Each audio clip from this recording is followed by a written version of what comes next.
It's so bright.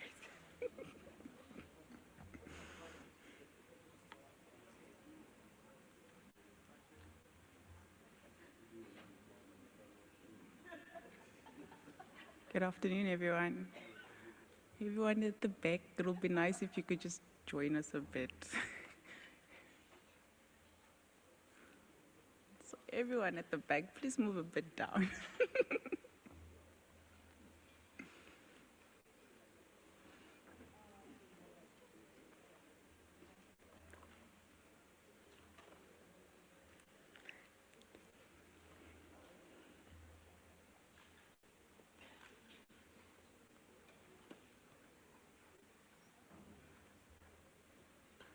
Okay. Good afternoon, everyone, and welcome to the IAU Joint Officers and Center meeting on Science for Society.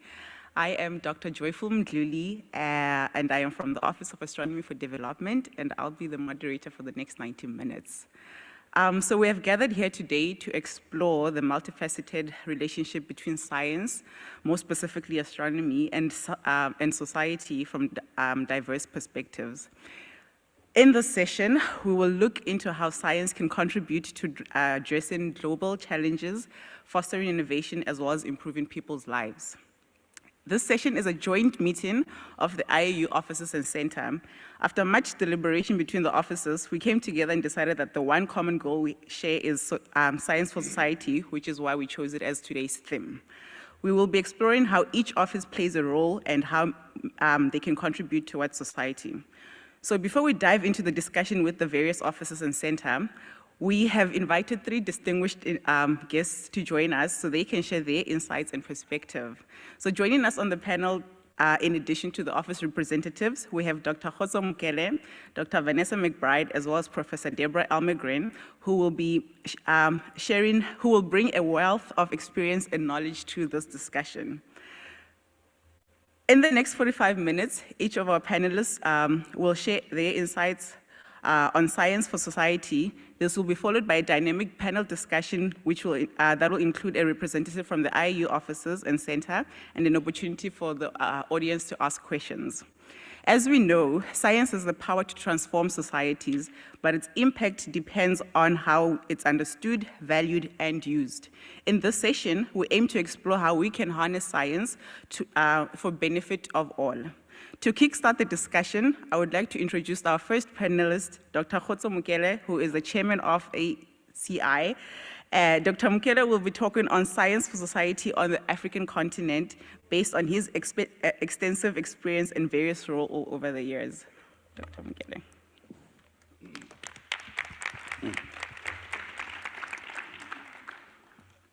I know I'm a little overdressed for the weather, but my respiratory system is becoming more and more vulnerable as I get older, so I get flus very easily. Good afternoon, ladies and gentlemen. At least we have slightly more than 8 minutes today compared to yesterday. Vanessa was a little stingy with 8 minutes. And Kevin, this is what happens when you schedule a session at 3:30 on a Friday afternoon, right? The audience is not the audience that you envisage, so learn for the future. I've been introduced as one of the three distinguished people. I always get chumped when I'm called distinguished. And I'm going to share just a few high-level thoughts that I think could enrich a session like this one.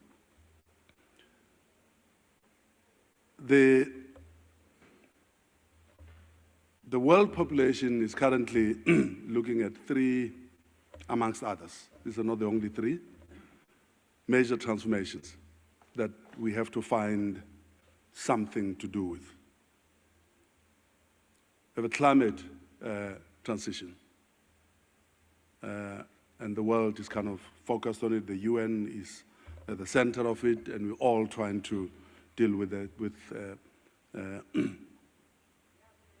mitigation of the damage that we're doing to the climate.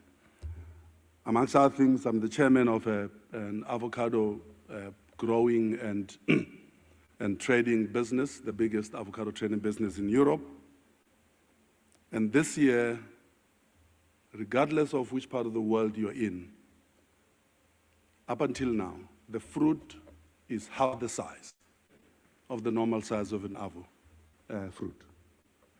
And consumers are very picky. They want an avocado of a particular size because you have to cut it open to eat it. They want to cut it open, eat it, and finish it. It mustn't be too big because then they don't finish it. Then they have to throw it away. It mustn't be too small because they cut two and they're going to eat 1.5 and throw out the other half. And it's all because of the El Niño effect, which hit the whole world. We've not had winter in this country, even though some people think we have had cold days. But we've been told that we are likely to have a much later winter in this country than we are normally used to. That's one transition that we're dealing with. The second transition is to get used to the fact that what happened in 2020-21 with the COVID pandemic is likely to happen with greater regularity. We have disturbed the environment so sufficiently that we have created bridges between ourselves and species that we ought not to be bridged with if we left them in their habitats and remained in our habitats. But because we've gone in there, guess what? They've come in here. The third one is, broadly speaking, artificial intelligence, and I'll talk about that last. The first two, I think we can look at as risks that we have to try and mitigate. And there are sciences that I believe absolutely have to be in the forefront in getting society to appreciate, firstly, that we are creating these risks ourselves in terms of climate, but also have to be assisted in the mitigation of these risks. My discipline of microbiology was at the forefront, and molecular biology and a variety of other biological disciplines to help the world to mitigate the COVID risk of 2020-2021. And that too, I did not believe as a PhD microbiologist that the whole notion of an mRNA vaccine will ever work. Didn't believe it. I was very skeptical because it was such a blue sky topic when it first started that we all discounted it. And guess what? From that blue sky science came something that saved all of us. Some of us would not be here today had it not been for that investment in blue sky science to look at something that most people just conceptually just could not grasp. And it was, I mean, we got locked down in this country for what, 3 months? And the recluse in me did nothing else but read microbiology during the 3 months. Just to try and understand, get to understand whether you know, are they for real? But in the end, they were. The third one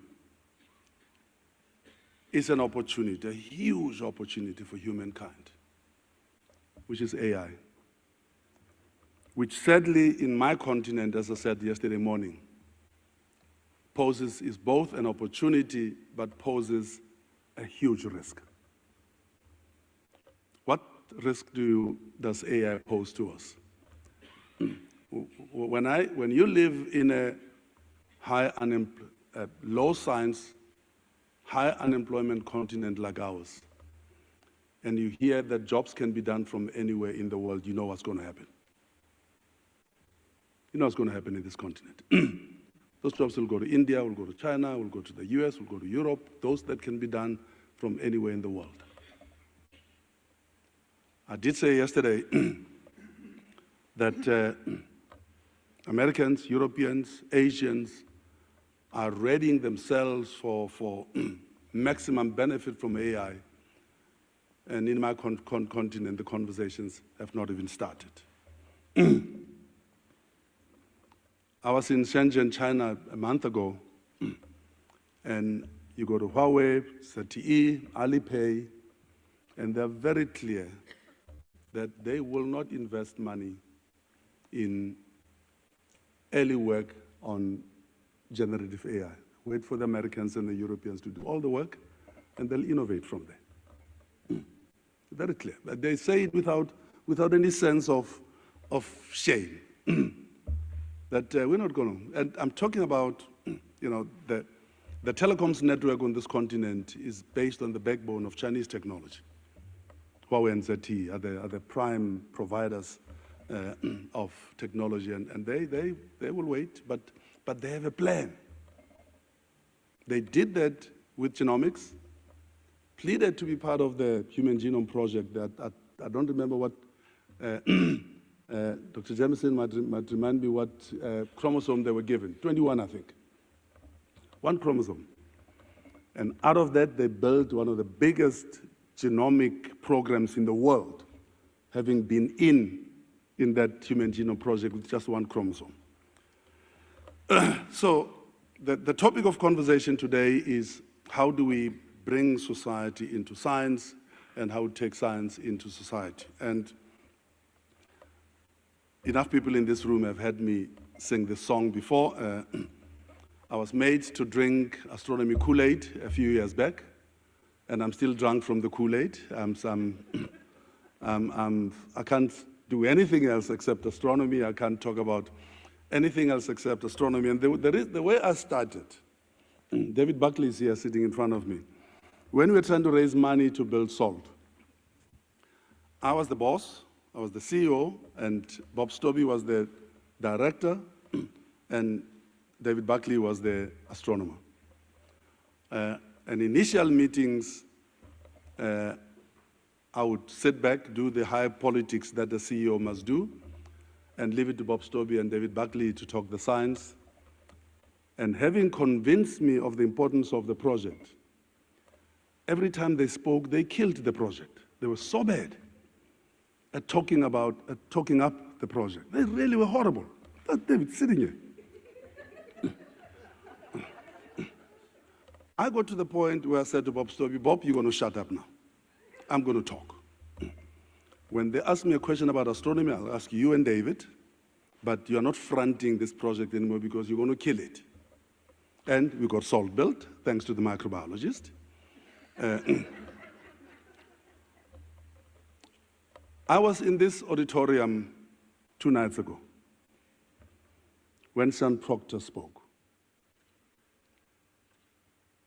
The audience, and I was sitting right at the back, so I could see the room in its fullness. The audience was about 60% Kevin school children. The session started at 9:30. She stopped talking about 9:15, 7:30 until about 9:15. And she had that audience for that time, including those primary school kids that had filled half of this auditorium. When she finished, she got a standing ovation, and the kids stood up first before the adults in the room stood up. Which discipline can do that? Which other discipline can do that? Bad as you people are talking about it to the general society, but there's no other discipline that can do that. Kelsey Johnson and I had coffee scheduled for 2 o'clock this afternoon, and I was waiting for her at the coffee station downstairs, and she comes to me and says, the kids are asking questions to the NASA International Space Station. We literally came back running into the room. We went back to the coffee because when we came in, it was too late, so we went back and had coffee. Which other discipline has that to offer? I cannot think, and biologists and sociologists and others may not necessarily appreciate one saying this, that I cannot think of a discipline as iconic as astronomy is, in terms of it playing and I'm talking about astronomy and space science together now, right? Let's bracket those two together. Astronomy and space science. I cannot think of another discipline. As a microbiologist, the good use of microbiology is making beer and cheese and stuff like that. I mean, who gets motivated by that? And solving diseases, and it's a disease that you're talking about. So, we can talk about how we save the world from COVID,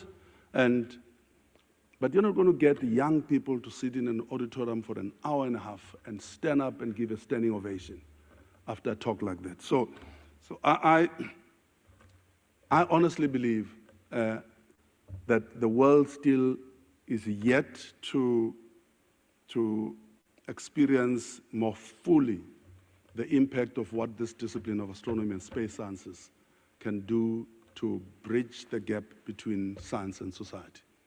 Other disciplines will play their role, but they do not bring the iconic status that astronomy and space science bring into that kind of discourse. And so, on this continent in particular, we have grave challenges. The politics continue to disappoint. I remember a few years back, UNESCO had asked me to go help the Caribbean community, CARICOM, as a community, to look into a different science and technology future for the community. The chairperson at the time was the Prime Minister of Grenada, remember? And who himself was a mathematician, was teaching mathematics in the US someplace before he went back to Grenada. And in thinking, well, particularly when I went to address the heads of states, in thinking about what I would want the take-home message to be from the many words that I'll share with them, and it was. I went back to that Kennedy statement that so many of us have quoted. That was in the background when I spoke yesterday morning. When politics, American politics, inserted itself into science in a very forceful way to counter the politics of the Soviet Union.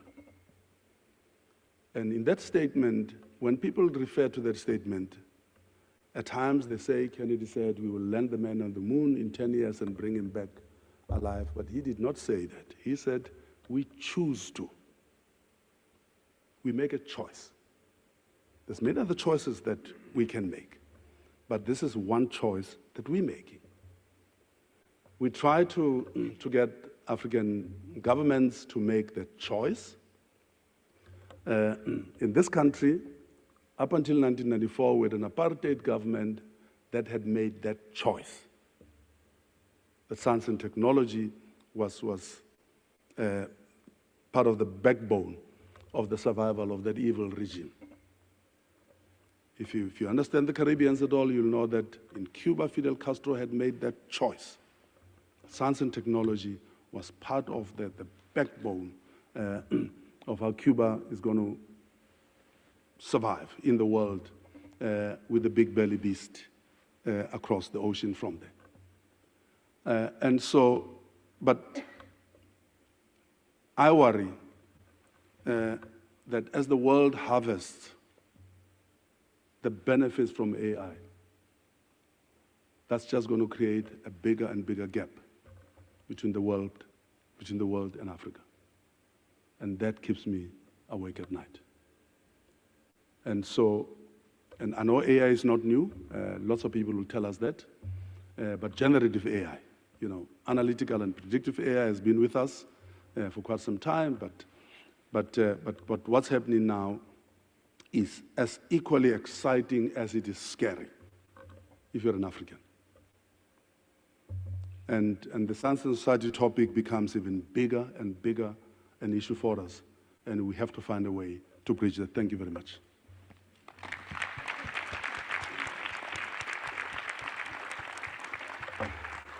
Thank you, Khotso. I think I also drank the exact same astronomical aid as you did because ever since I joined the OED, I think astronomy is all I see. I have a particle physics background, and until I joined the OED, I always just thought, astronomy is just one of those things. And then you get into the space and you realize that there's a lot of potential within astronomy. So yeah, whatever Kool-Aid you drank, there was a bit of it left over that made it to me as well, and now astronomy is all I can think about. Thank you so much. You've shared a lot of insightful things. So just to sort of kind of like now shift the conversation beyond Africa and move it a bit more onto an international level, we have Dr. Vanessa McBride, the Science Director of the International Science Council. Dr. McBride will talk to us about the current trends and the key priorities in the field of science for society and the role the International Science Council is working on in advancing this field. So, oh, and it's Vanessa's birthday today. I'm sorry, this has been taking all day. I didn't expect heckling before I started. Hi, everyone. It's an absolute pleasure to be here and to talk to this audience that is filled with friends and family. Now, I normally give this talk from a different perspective, and so this is also new for me.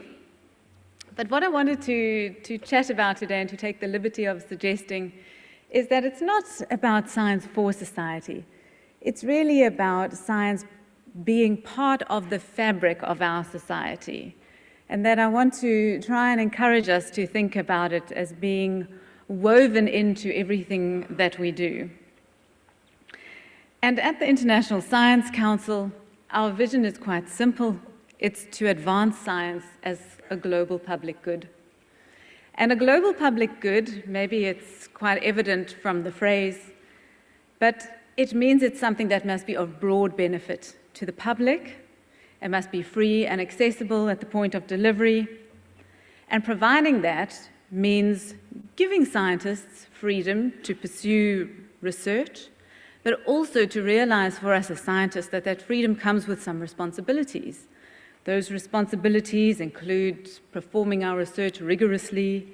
They include providing access to and preservation, for example, of our data for generations to come, our results.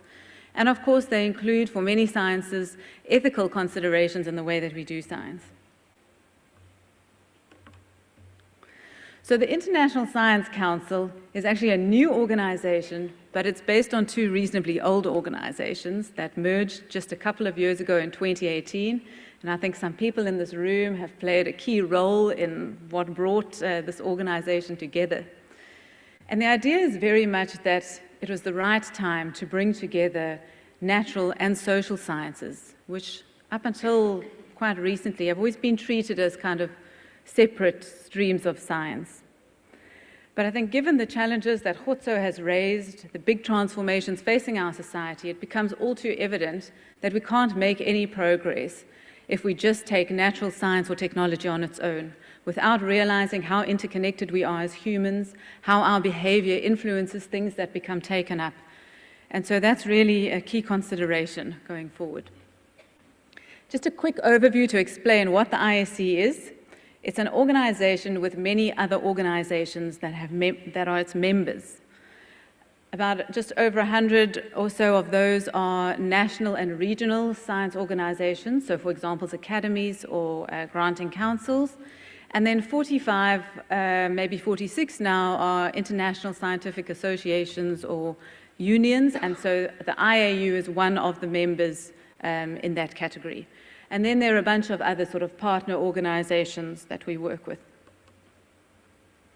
And the IAC has really been focusing over the last 3 years around some of these transitions in society. That's a quick overview of what the focus areas have been around sustainability, about converging digital technologies, around science in public and in policy discourse, and changing practices within science itself, including the responsible practice of science.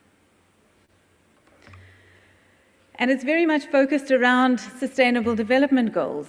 So I think many of us who've sat through the talks in the last day and a half have seen the slide, which kind of puts some of our big challenges in a pretty colorful slide. And in 2015, these Sustainable Development Goals were agreed quite broadly across all the 190-odd countries of the UN as a challenge to us to improve life on Earth. And behind these slides are many different targets and many different indicators. But we look now, and we're about halfway to 2030, which was when we had hoped to meet some of these challenges that are laid out by the SDGs.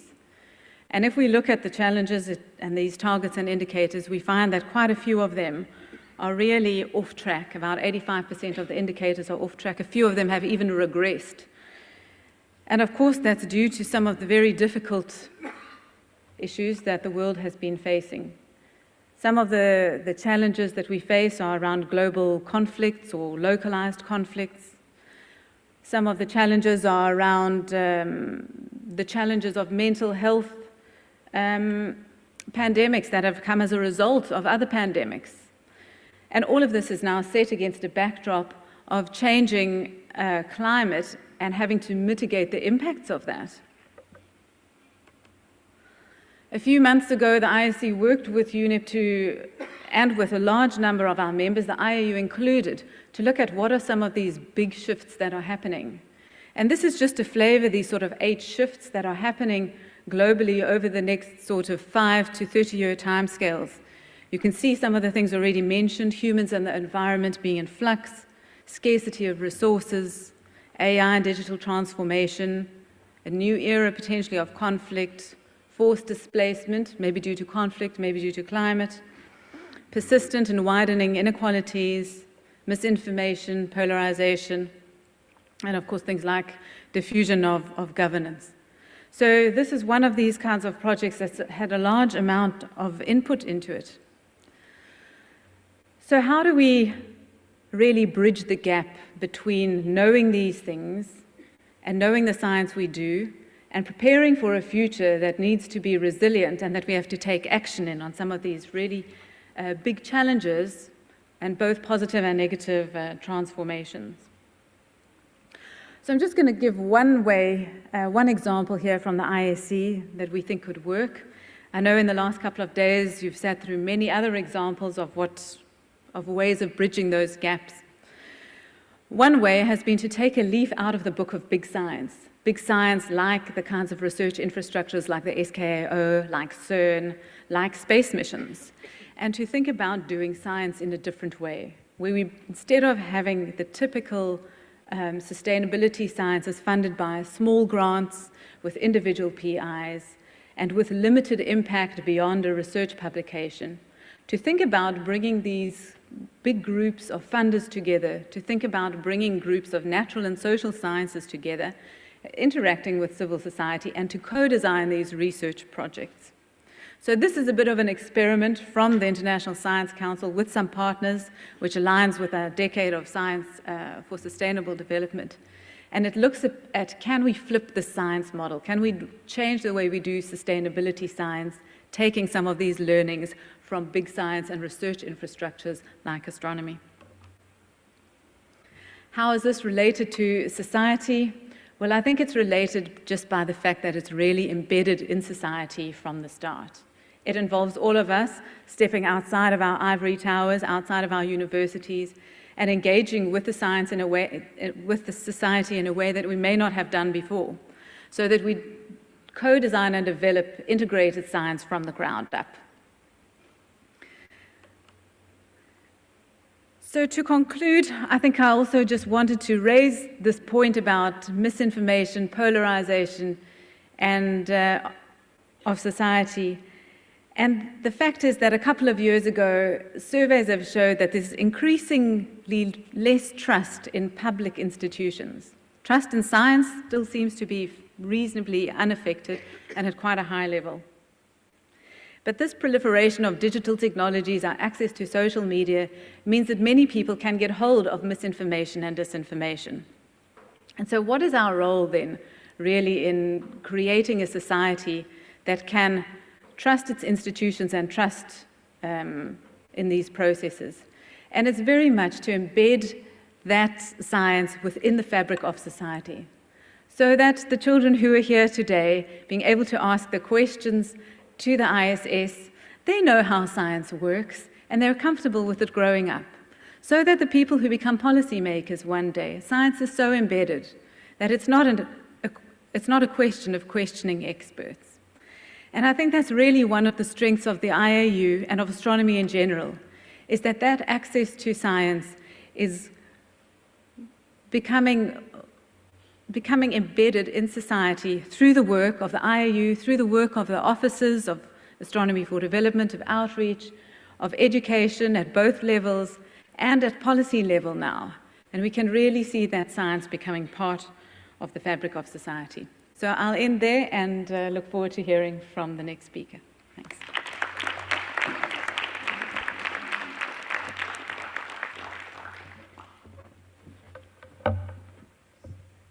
Thank you, Vanessa. So now we will, since this is a joint officers and centers meeting, we will then hear insights from the IAU. I would like to welcome Professor Deborah Almagren, the IAU president, who will talk about the IAU's position and perspective on science for society, or in this case, science is society. Thanks, Joyful. I have it easy in some ways because what I'm going to talk about is the work of what so many of you in the audience are already doing, but I'll lay the framework anyway. As you know, when the IAU was founded in 1919, its purpose was to bring astronomers together to talk in person about their science results, share data, develop collaborative efforts. Those were massive undertakings 100 years ago when travel was difficult and communications were slow. It was so important to be able to meet face-to-face to work through things. These efforts continue through our triennial General Assemblies carried out over the past century and expanded to include annual symposia and regional meetings. Although many other conferences take place all over the world today, and the internet has made it much easier to communicate and work together, IAU-related meetings are unique in providing a global communication network and funding to help support these scientific gatherings.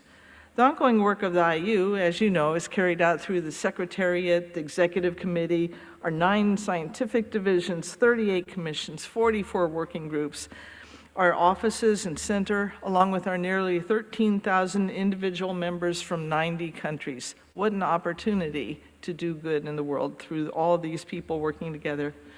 For the past several decades, our goals have broadened to include astronomy in all its aspects, not only focused on research, but also on the training of early career astronomers, public communication and outreach on astronomy, the use of astronomy for education, and astronomy as a tool for development, as well as the protection of the sky.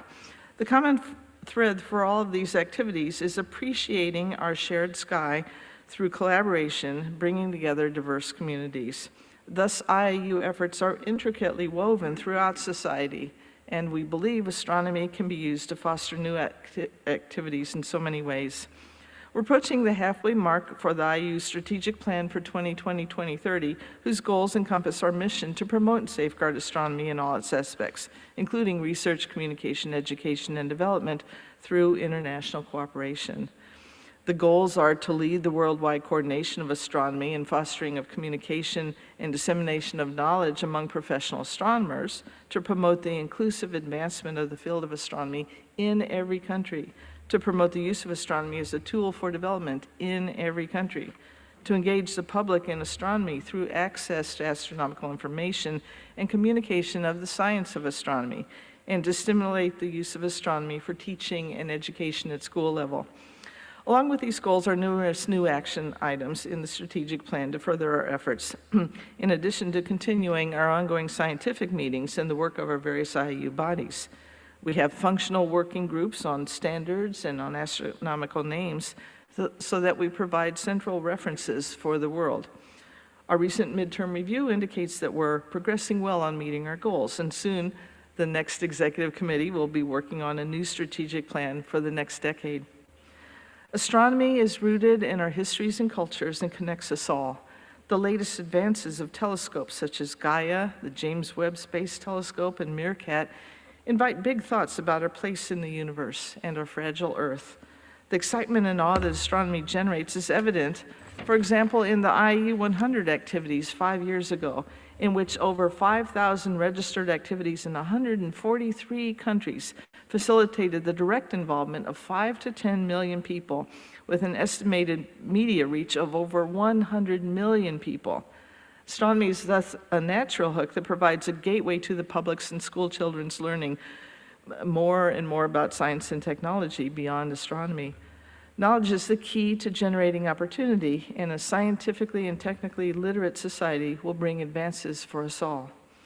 It is clear that the greatest advances in science will be achieved through a diverse and inclusive community working together, when people from different backgrounds and experiences stimulate new ideas and invite broader perspectives.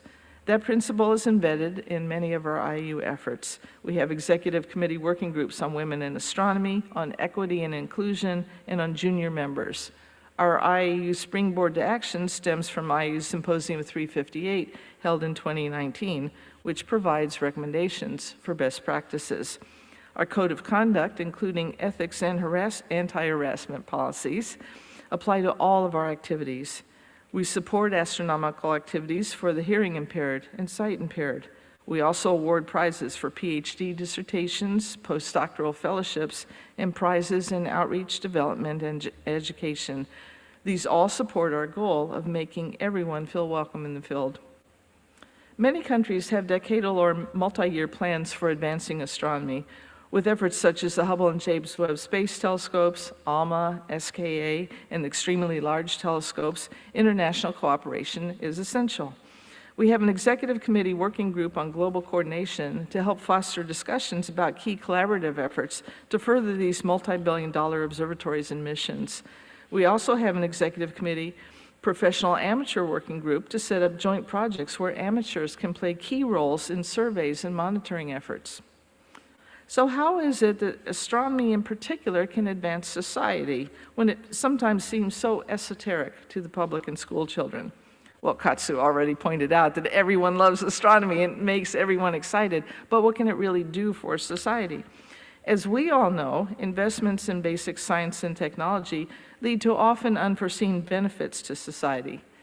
In a 2007 U.S. National Academy of Sciences report called Rising Above the Gathering Storm, Norm Augustine noted that economists estimate about half of U.S. economic growth since World War II was the direct result of technological innovation. Advancement in basic science, or I like the term blue sky science better, provides spin-offs in many sectors. Innovations in astronomy in particular have had countless positive impacts on our daily lives. To give a few examples, astronomers were early users of the internet to provide rapid transmission of radio astronomy interferometry data and to transmit astronomical images, showing the capabilities of such a network. Many computer languages were developed for and by astronomers that served many sectors of the public as well. Of course, our GPS systems, which incorporate relativity, are a feature of all cell phones. A particular photographic film developed by solar astronomers to study surface structure on the sun was used for decades in dentistry, forestry, crop disease detection, medical diagnoses, and art forgery detection. Of course, film was eventually replaced by charge-coupled devices, CCDs, which were first developed for use in astronomy and now exist everywhere in our cameras and phones.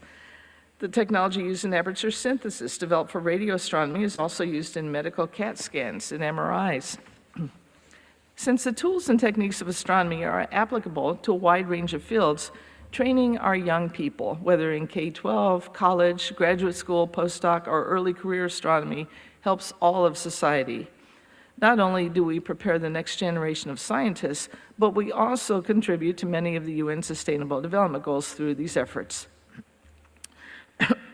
Former U.S. President John Kennedy once said, "A rising tide lifts all boats," suggesting that investing in economic development can benefit everyone who participates in that economy. If we hone and share our craft, we also enable young people. The computational instrumentation and analytic skills needed in astronomy can be applied across the workforce spectrum, from medicine and health to industry and finance. That's why the IAU has, for the past 50 years, hosted international schools for young astronomers, now run through our Office for Young Astronomers, founded in 2015.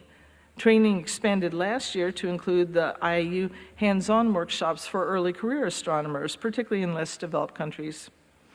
The Office of Astronomy for Education started in 2019 to help provide teacher training and develop standards in astronomy for K-12 education, since astronomy is a gateway to STEM fields.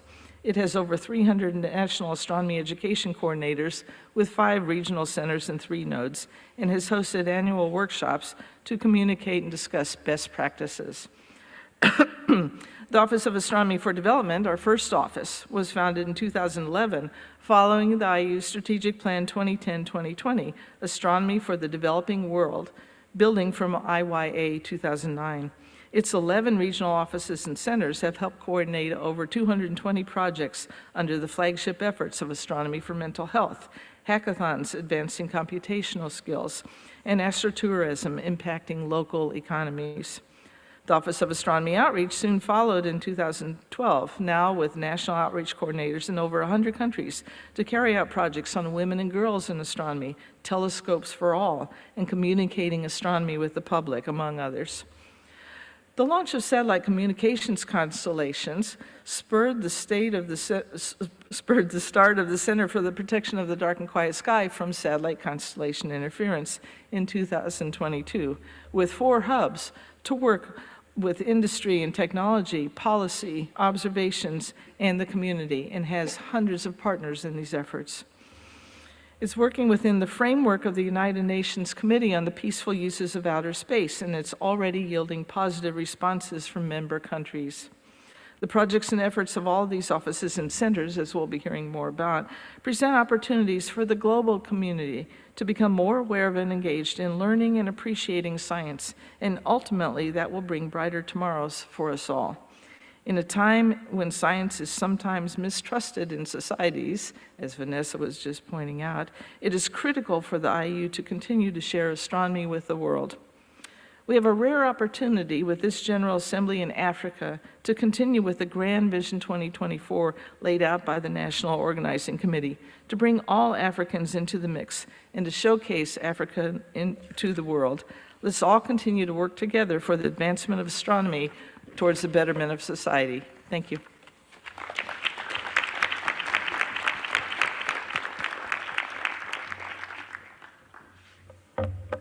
Thank you, Deborah. So we've heard from our 3 invited speakers, Deborah, Vanessa, and Khoto. Before we start engaging with the officers and center, I'd like to open up if you have any questions for our speakers. Now would be a good time to start engaging with them. So, okay, we have a question over there. Do we have someone with the mic? They both run into you, so they'll be there soon.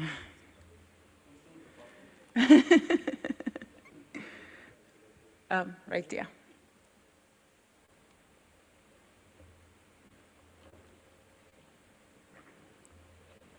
Thank you.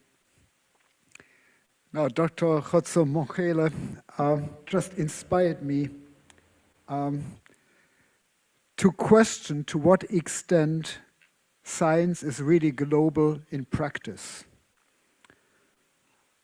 What do you think are the obstacles to actually living the right to science and its benefits as enshrined at Article 27 of the Universal Declaration of Human Rights? And what role, in your opinion, could the UNESCO recommendation on open science play in this context?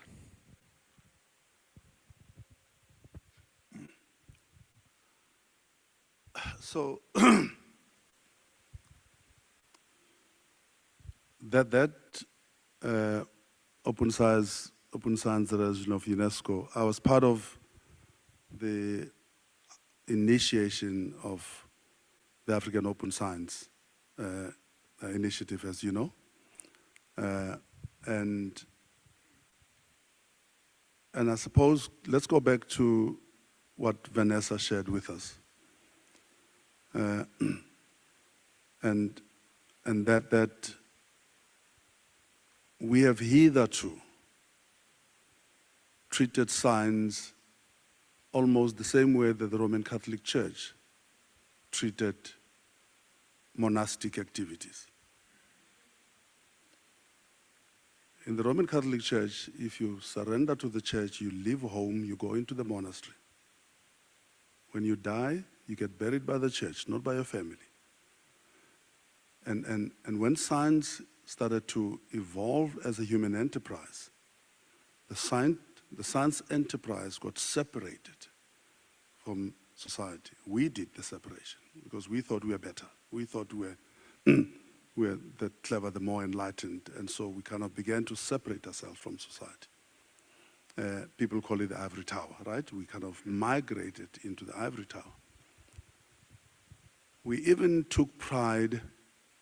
I remember in 1994, as we were contemplating the transformation of this country from a colonial apartheid state to an open society that we are today, getting a visitor from Canada who warned us that as we begin to develop a new approach to education,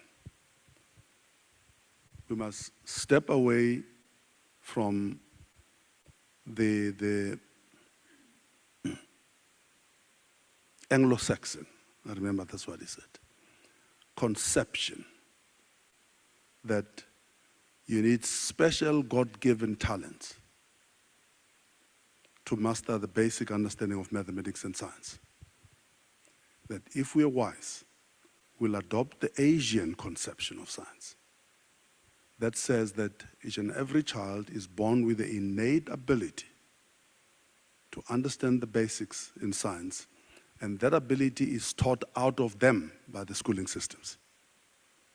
And the fears of science are brought into them by those of us. What's one of the big conversations between physicists and mathematicians? Which is the more difficult of the two subjects?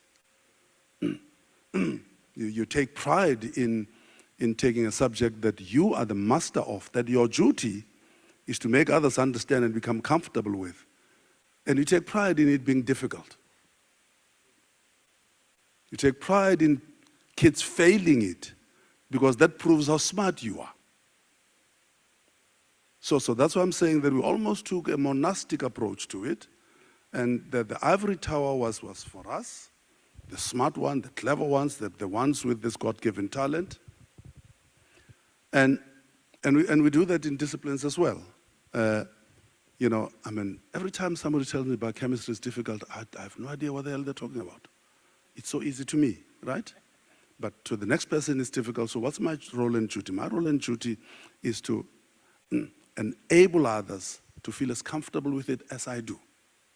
And not to take pride in the fact that I understand it and they don't, therefore that gives me an advantage.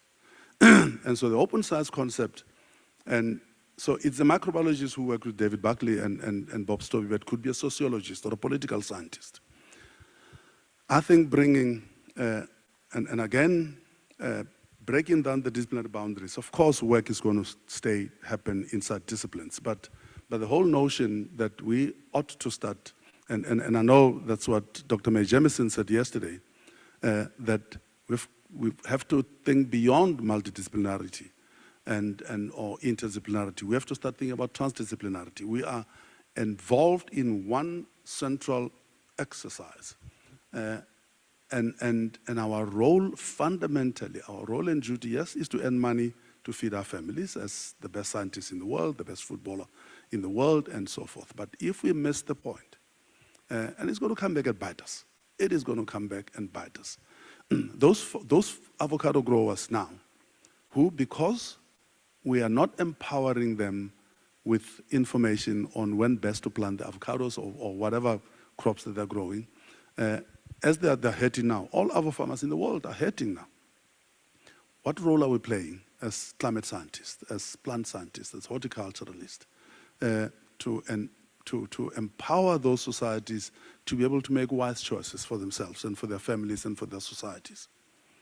And so if you talk about open science, if we do not, as the broader scientific community, if we do not leverage fully the fact that if we did not have the concept of open science when COVID hit,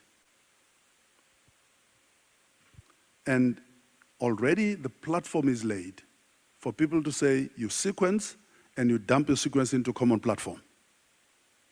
If people were still, it is my sequence, it is mine, I'm going to stitch it, I'm going to see how I can maximize my personal benefits from it, or my students or everybody else, we would not have arrived at the vaccine as quickly as we did.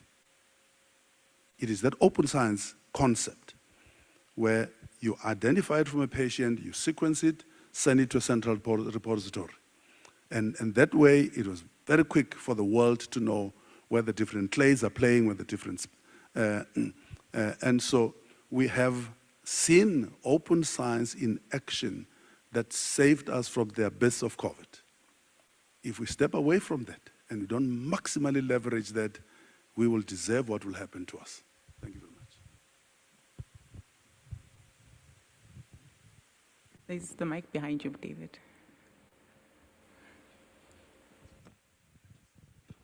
I just want to pick up on what you were saying. I'm waiting for you to try and correct me, and I'll correct you again.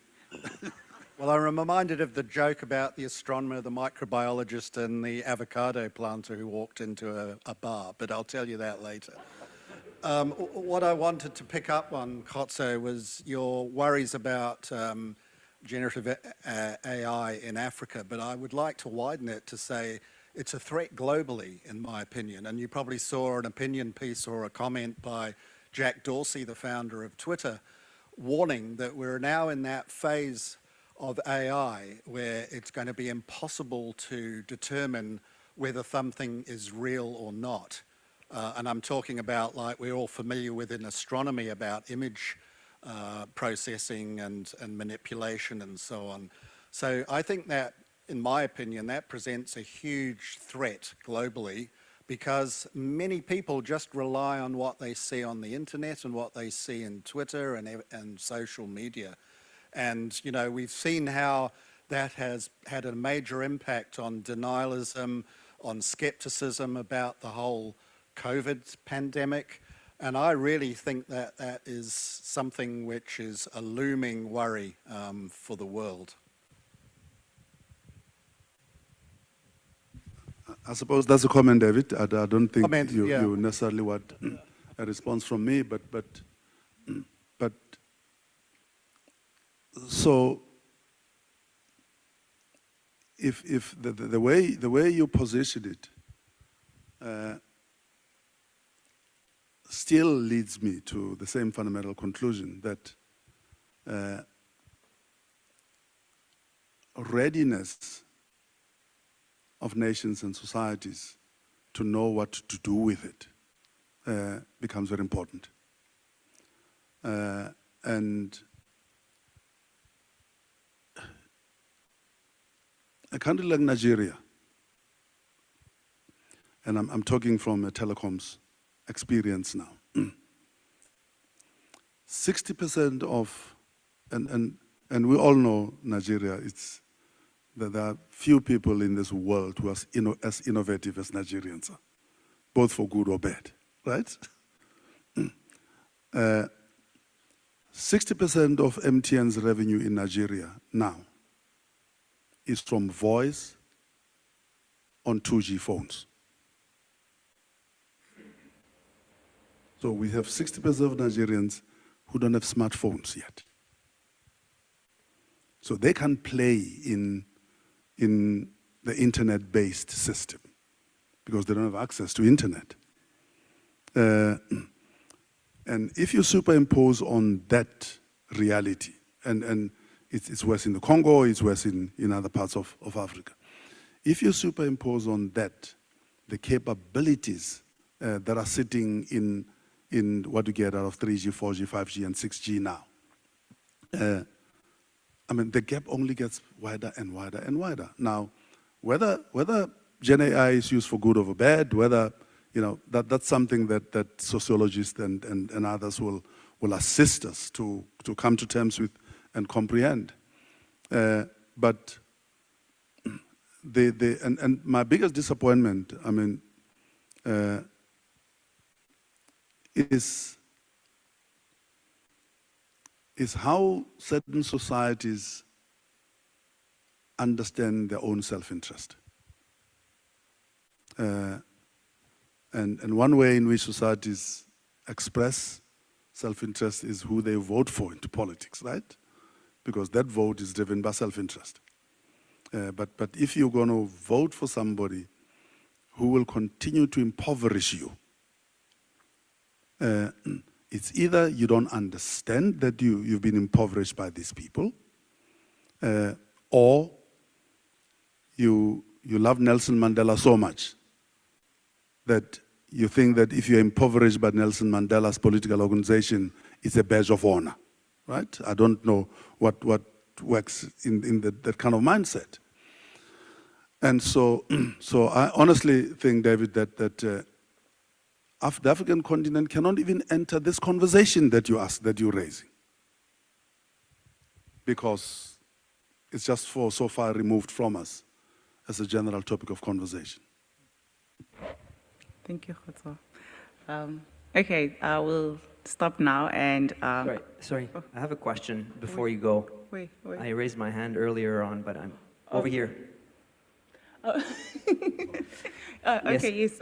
It's a bit of a more fundamental question about the role of science in society, since this is the theme. And to me, and I think in general, we were taught that science is about questioning, right? Fundamentally, it's about questioning. It's about, and especially when we talk about children and the fact that they're so fascinated by astronomy and by various things, and as you just recently alluded to, the fact that the education system usually takes out that kind of curiosity and scientific mindset to actually ask questions and want to find out how things work.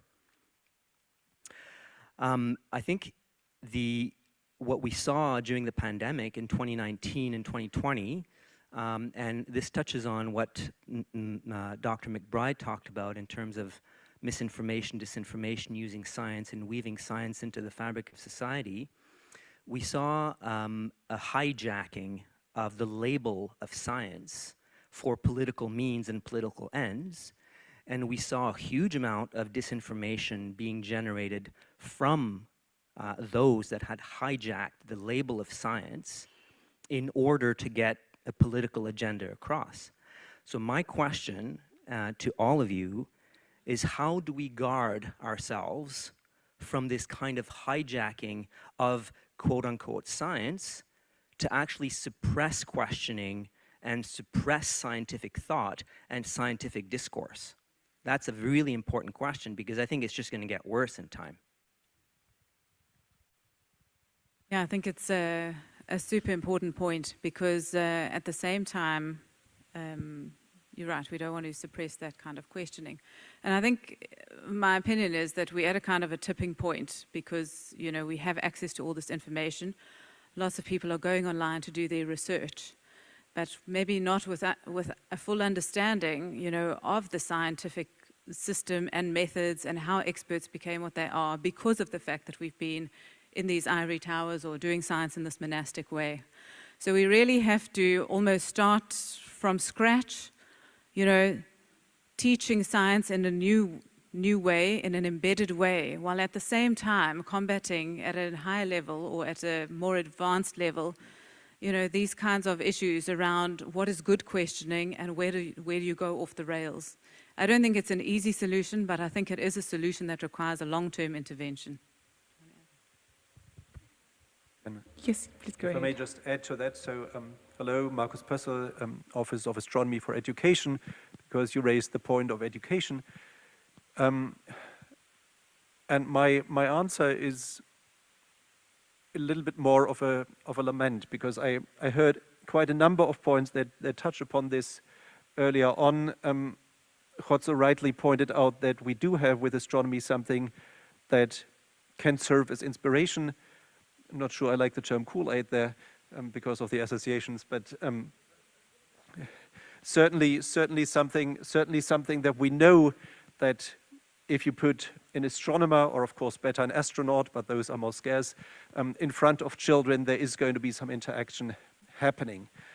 So the question that we have been struggling with, and when I say we, I mean not just sort of the Office of Astronomy for Education, but sort of our roots, and Deborah mentioned this, our roots sort of into the various countries and territories are the National Astronomy Education Coordinators.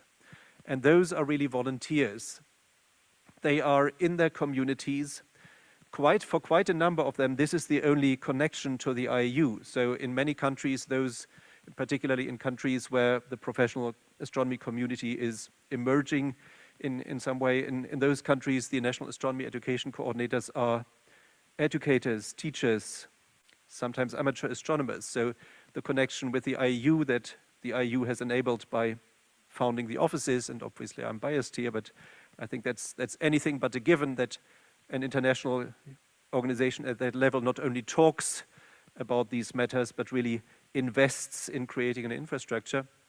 So with these national astronomy educators, we see the situation, and we can tell them, like you told them here, we need new teaching, we need to introduce astronomy into schools. We all know what astronomy can do, but there's just this institutional barrier that the people who do have the power to change curricula, they have somehow other interests. They talk more in terms of basic skills that must be taught. They talk very little, in my experience, about how can we motivate students, how can we change the curriculum around student interests to make sure that we draw students in, and that school is not just something that they have to do, but something that really inspires them. And that is really sort of you had this picture of the bridge in your talk with, I think we all pretty much agreed on the basic ideas and aspirations of what we talked about today, but this bridge is a dangerously simple picture, and in the end what we need to do is at the ground level, at the level where the curricula are made, where politics comes into is we need to change things, and that turns out to be a very, very hard problem. And actually just a final note on that, because Jotso, you has a somewhat pessimistic vision about the African role, in particular as it comes to AI. But given that behind all of the topics that we're talking about here is also a question of social dynamics, social interactions, and Mae Jemison touched upon this in her talk yesterday at the breakfast as well. And that is something that doesn't come naturally to the natural scientists that astronomers are. And I think in that area, Africa is actually doing fairly well. And I can see that if I compare the Office of Astronomy for Development, which has been really embraced by governmental bodies, and I know that you played a substantial role in that, that is getting strong support. If I compare that with the situation in Germany, where of course we are sort of a little bit spoiled for choice when it comes to education, and that means that something like the Office of Astronomy for Education is not held in as high official esteem as it is over here. And I think that might be actually a chance that on this side Africa has a great advantage, because they don't have those structures that have been, I'm not going to say fossilizing, that have been, I'm not going to say sedate. Actually, I don't know a diplomatic adjective for that. But I think you have a real chance on that important aspect of bringing science and society together, because I think you are more agile when it comes to this kind of transformation. Pessimism is not a descriptor that I want anywhere near me. I'm a worried optimist. That does not make me a pessimist. Which means that as a worried optimist, I have to strive to find the solution. There's a challenge before us. I just wanted to correct that I'm not pessimistic. I'm worried, but I remain an optimist, and I want to be part of the solution to the problem. Thank you. So while we're actually speaking about astronomy being something that is accessible to people, the one thing that we should be worried about is light pollution and also other factors that affect our dark skies. So I would like to pose this question to Connie over there from CPS. How do you influence or convince society to protect the dark and quiet sky to provide inspiration for future generations, as well as continuous of cultural heritage and astronomical sciences? Because these are some of the key things that we say make astronomy a great science to connect to the society. So That's asking a lot. Okay, well, for millennia, the night sky has inspired humanity in such ways that are almost indescribable, and just because it fills people with awe, and not just for the advancement of science, but because it inspires young kids and older people to go into the arts, to paint beautiful pictures like Van Gogh with The Starry Night, or Shakespeare with his words and his sonnets about the sun and the moon, or even Holst with his composition of the planets. So it has done so much for society already, and if you take away our access to the night sky, you are taking away the inspiration for future generations. And this is I think the most critical point in my point of view of why we have to be stewards of the earth and protect our night sky. And that is the number one thing I think IAU is responsible for, because without the night sky, we don't have our profession. But this goes beyond us when we talk about society, right? And so in that vein, we have to try to protect the night sky from light pollution, and try to do our best with our outreach, our wonderful outreach department, our wonderful education department, and the young astronomers, and to reach out and to just have them bring up the awareness with the public. And so I think if we teach our young are going to turn around, become our adults, become our statespeople, become our engineers, become our city council people, and they will know that it's an important part of their lives, and that they have to instill this in their own children. So one begets the other. And also it touches upon other areas of our lives. If you don't take into consideration some responsible lighting, I'm just not even talking about satellite constellations right now, I'm talking about just light pollution in general.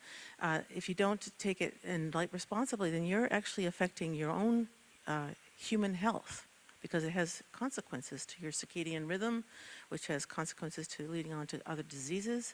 And then you also affect animals and wildlife. So it goes far beyond astronomy. And you're also consuming so much energy that you're wasting it in so many ways. And so it touches upon our lives and beyond just the science of astronomy.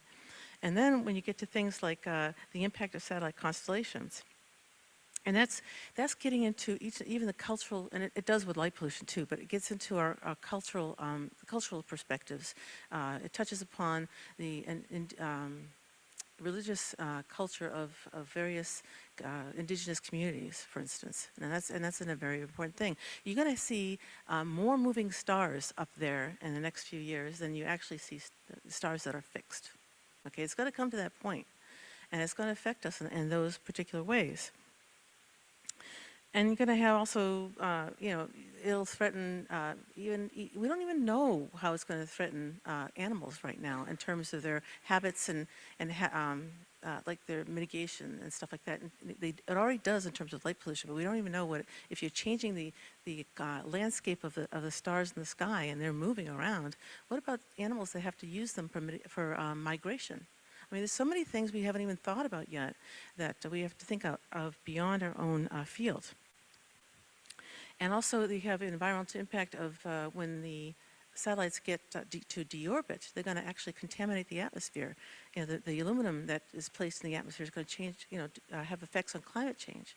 There's so much we have to consider. So this is taking yourself back to when we invented plastics. Everybody in the world thought it was the best thing since sliced bread, right? And they thought of all these applications, but they didn't think of the consequences. And what we're asking now, especially as part of the CPS, is for people to think about the consequences, to help take action in whatever small way you can, as members of the IAU, and maybe even not as members of the IAU. We have so many people who are not members of the IAU who are involved with the CPS right now, about 360 members. And I don't know if most of them are IAU members, in fact. So,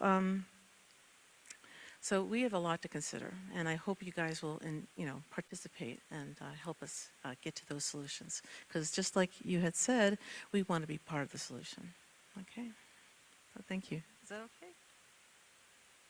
Thank you, Connie. So you highlighted quite a few things there, and the one thing that I picked out the most is the fact that there needs to be public awareness, which then means that the Office of Astronomy for Outreach would have to play a very key role in terms of that.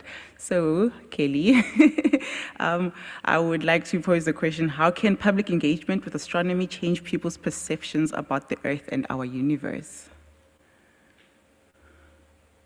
The first thing that comes to mind, honestly, and I feel a little embarrassed talking about this in front of Mae Jemison, but the overview effect of when we talk about astronomy, we can talk about these really large perspectives that we have when we kind of think really abstractly. And so it's been studied of astronauts who look out at the Earth from space, and they look and they see the really thin line of atmosphere that's keeping all of life on Earth and safe, hopefully safe. But it gives you this sense of awe and wonder and appreciation for your planet, and then also thinking about your place within the universe. And I think that perspective is really important for building up the urge to preserve your dark sky, to fight climate change and really try to build a better world for the future generations of people who inhabit it. I think there's a lot to be said for using astronomy as a tool to incite wonder, because wonder is something that we know improves people's abilities to understand and learn STEM. And doing that gives them better abilities to critically think and understand the world around them and really try to pick apart things like if they have misinformation or disinformation that's coming into them through various means.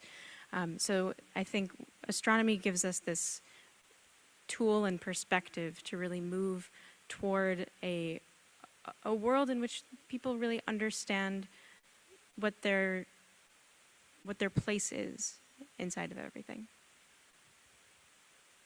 Thank you, Kaylee.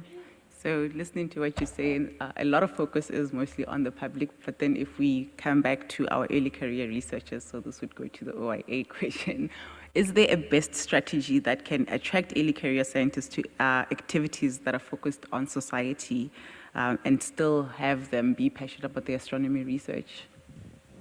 Okay. So I represent the Office for Young Astronomers. Our main goal is to help graduate students which are growing in isolation around the world, preferentially yes, focusing on those in developing countries, but also those that are isolated in other ways. And so when you are talking about graduate students, you are talking about how to enhance the research opportunities, how to climb that ladder into the ivory tower that has been just explained here. But I never have felt that scientists are work best in isolation in their universities, research centers.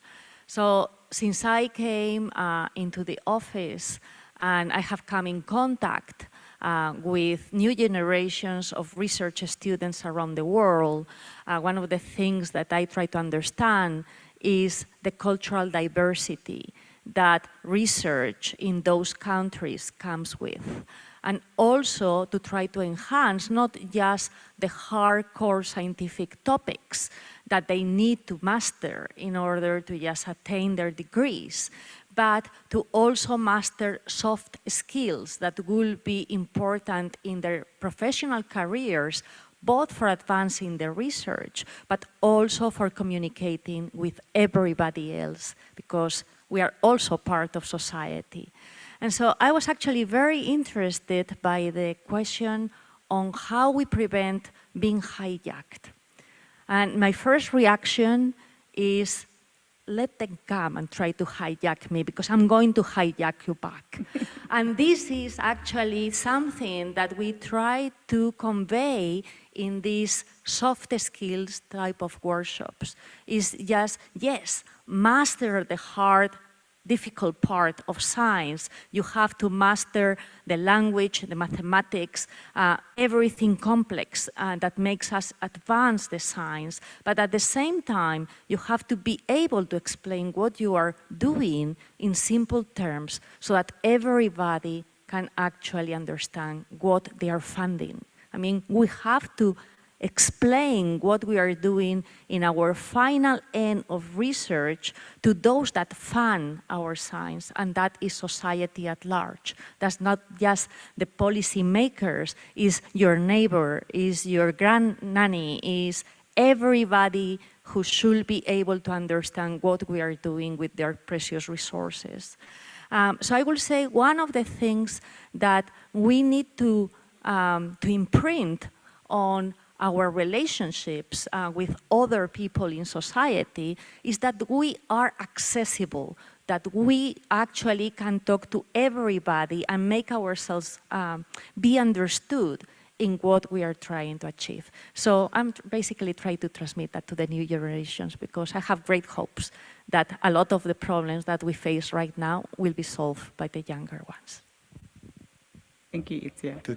Can I add something to to this subject? I'm going to say something that I don't have any empirical data of, but this is what we hear every day in a private sector setting.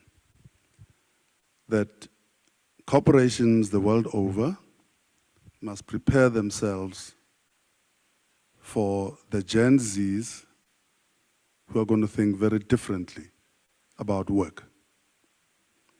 They're going to think very differently about work because they think very differently about their place in the universe compared to us, the older ones. So, and there's all sorts of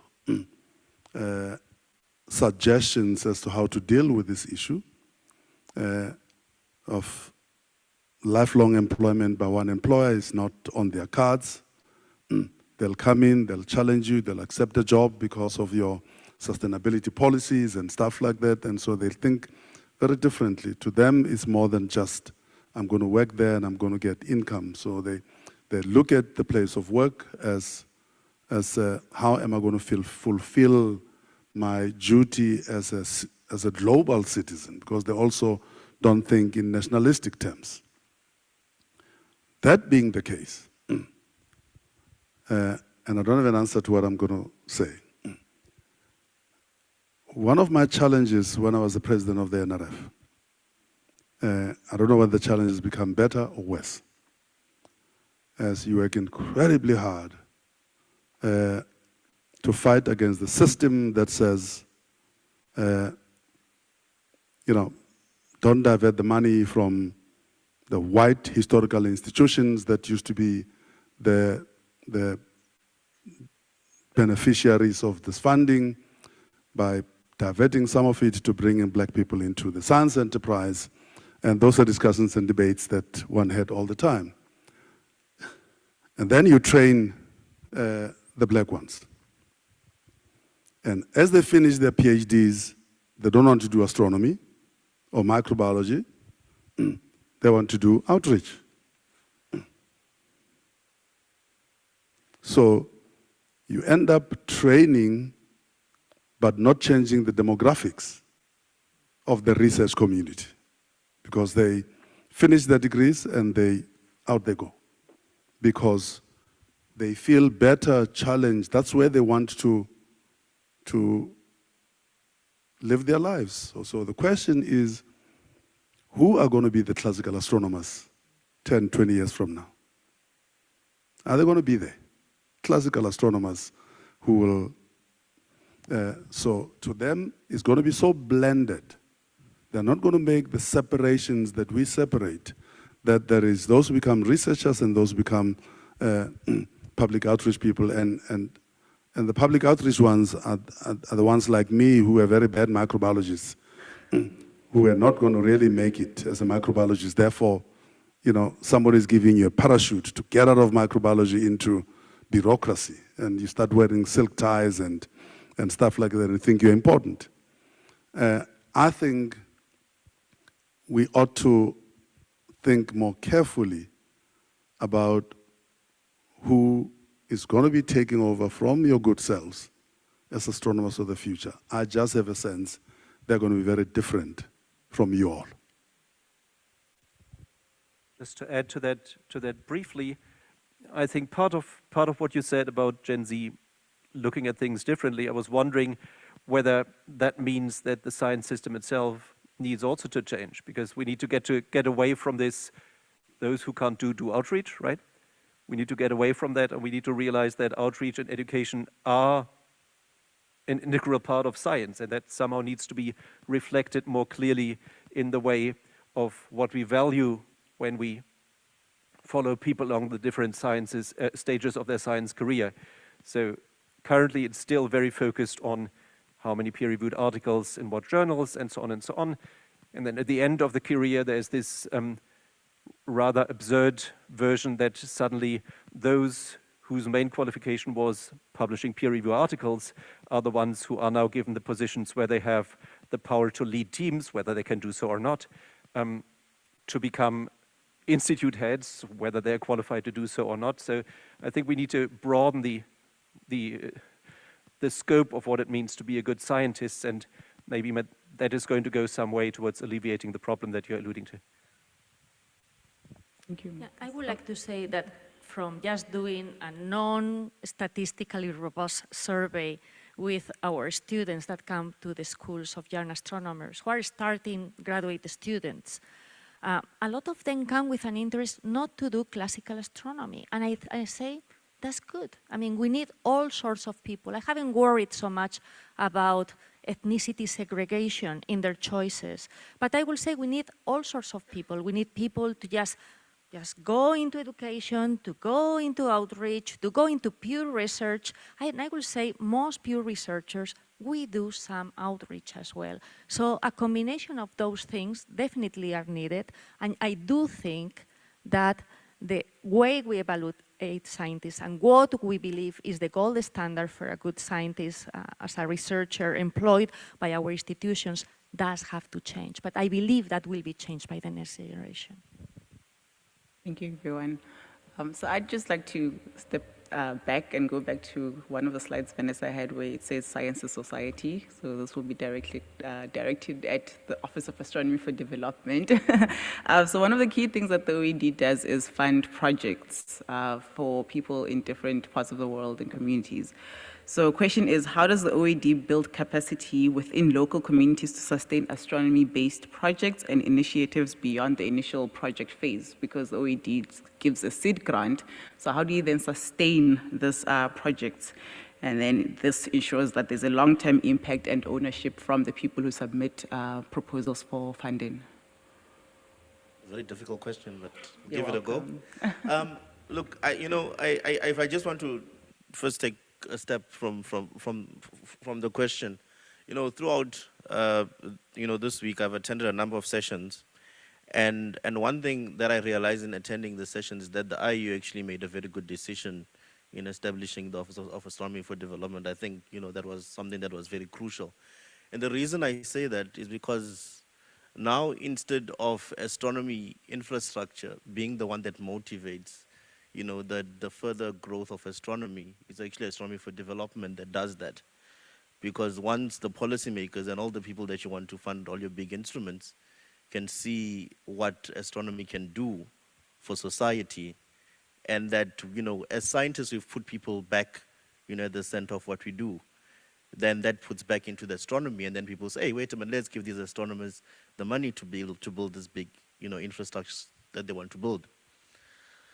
Now, coming to your question as to how do we sustain all of this? I think with the Office for Astronomy for Development, one of the key things they do is that we sort of go back to the projects that we sort of worked on, sort of see how we can improve on all of those. And through the various resource databases. I think that, people like Ram, for example, can tell you, can give you the more details, in terms of how the projects themselves, have sort of, been looking for the word. Sorry, it's a Friday afternoon. Have sort of been, supported. And I think that we've taken a bottom-up approach, right, where we sort of look at, the stakeholder partnerships and bringing in, the various, local government, establishing, various frameworks and looking at how we can support the capacity, that capacity to things like workshops and providing training. I think you can take projects like what you've done with partners like Sereo, for example, with the Astro-tourism project, right? And training people, in those communities where infrastructures have been built, for example, for them to be able to generate income, for themselves and then their families. In terms of astro-tourism as well, you see throughout the continent now, everyone's starting to look at the resource of the night sky itself and saying, hey, wait a minute, there's actually something that this astronomy can now offer to us. Developing of various strategies. I know that when I was at the African Astronomical Society, the thing that they were looking at now was saying, South Africa, has embraced, astro-tourism. Why don't you do the same throughout the continent and sort of see how, we can use that sort of to sort of create some sort of sustainable income, for the communities within the different countries. And sort of also looking at a holistic approach, and the strategies that sort of ensure that, these astronomy-based projects can sort of continue to have impact, because that's what, the projects, that are submitted, sort of evaluated for that and sort of seeing how they can be truly community-owned and also community-driven as well. Hope my Friday brains messed that up. Thank you, Charles. So we are running out of time, but I would love to take a round of questions from the audience. Oh, wow. Okay, that was a lot of excitement over there. So we have a question up there, and then we also have one here. Tiamiso's hand was really ready to go up. Do we still have the mics? Okay, the mic is closer to him than you. It'll come down to you, Tia. I just want to ask, really, anyone up there, if they have an opinion on this. So we talked a little bit about the importance of open science, but there's a second half to open science that's not just open data, that's open tools, open source software. Do we see that as a valuable way to move forward, to sort of involve more people, but through open source software? Or do you see that as something that's a little bit too high skill to really pull people in the way that many of these other initiatives do? Anyone would like to take the question? Marcus. Very brief comment. I think software development as part of science shares the same problem as outreach, and it is not enough. It is not valued sufficiently as part of a scientific career. So I think that is sort of the commonality that is there with the area that I represent here. As for whether it makes sense for capacity building, I'll hand over to whoever is more knowledgeable on that bit. Well, I can go, and I think it's a key. I mean, to just have data open is part of the way there, but then to have the tools to use those data efficiently and combine them with others is really the next step of the way. Part of that work is supported by one of the ISC committees on data, co-data. They work quite a bit on infrastructure for fair, accessible, all those kinds of data. But of course, the next step is really on helping people to provide tools. And just to say that, second Marcus's opinion there, and that is one of those criteria that needs to be built into science systems of the future in terms of how we assess contributions that are outside just a normal publication of data. Do we have anyone else who would like to comment on that? No. Okay. Tia, we'll take your question. Thank you, Joyful. Thank you to all the speakers. So I have too many questions, but I want to first start with Khoto, who was speaking about how, the NRF did the whole thing about making sure that students come into the astronomy, but then they leave. And I think that was really great, right? Bring the students into that. But I think it was very problematic, and I can hear myself coming through those mics. It's not great. Sorry. I don't know, maybe I should come in the middle. Yeah, this is better. So I feel like even though this was done for students to come into that space in astronomy, the reason that they leave, it's not that they just want to go out into the world to do outreach, but it's because the space was never prepared to have them. So there were no things in place to transform the space. Instead, now we are speaking about decolonization, transformation, and all of that work goes back to the same people you brought into that space. And that's not going to work, and that's why they leave. That was the first comment. Second comment, speaking to dark skies. Sorry to waste your time. I heard you, and like coming from being with the IAU and with the officers, and I'm, championing astronomy, but I think it's very difficult to go to people in the rural areas to talk to them about dark skies when dark skies is all they grew up with. Right now, we are talking about safety. Young girls are being murdered in South Africa. I mean, it's quite dangerous for me as a woman to walk alone. And I think when we want to speak about the protection of dark skies, then we must relate that to the people who actually need to hear about it. But because my people here, they live in dark streets. We know all the dark dangers. Our cattle, our animals are there in the dark with us. We have load shedding. We stay for hours without electricity in our country. And so going back to the communities and telling them that we need to be saving our skies, light pollution is not right. We are happy when lights come on because we hardly have electricity.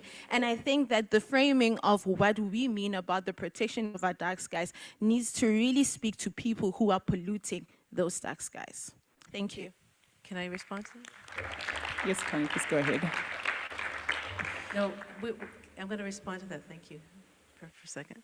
Yeah, I agree with you that we're not saying turn off the lights. That's the last thing we're saying, right? You want to have them on for safety, but there is a way of lighting responsibly, okay? And by lighting responsibly, we're saying you have to shield the lights, you have to have lights that are low energy lights, you have to have them turn on when you need them and not when you don't, so you don't waste energy and things like that.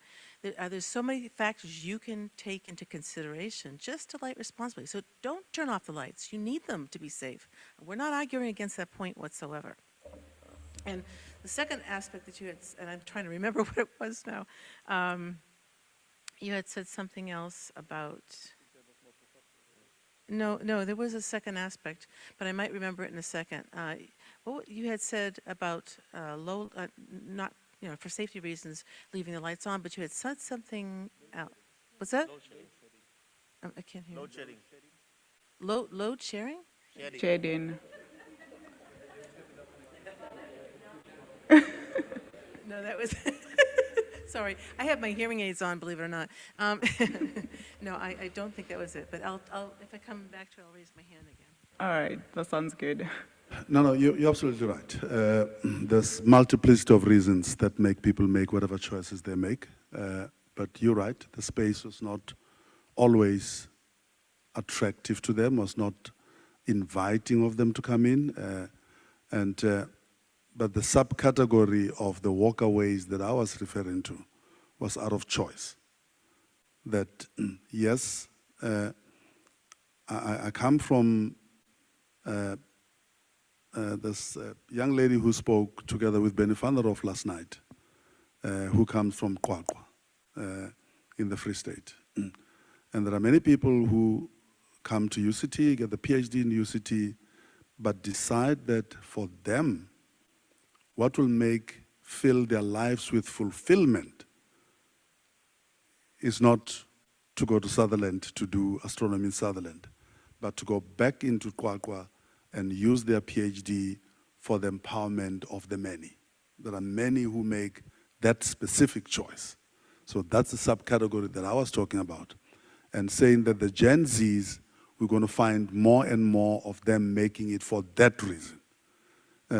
And we all know that spaces for women does not always get made easy by the men who've dominated the space. Spaces for people of color does not get created very easily by those who've occupied. But I was speaking about what is coming out as this generation of young people who care more about broader issues that some of us have relegated to others to care about. And some of those will be accountants, will be astronomers, will be sociologists, and will choose not to follow classical careers because they believe that the fulfillment that they will derive for themselves will be from being of service to others, as opposed to doing things that benefit only them.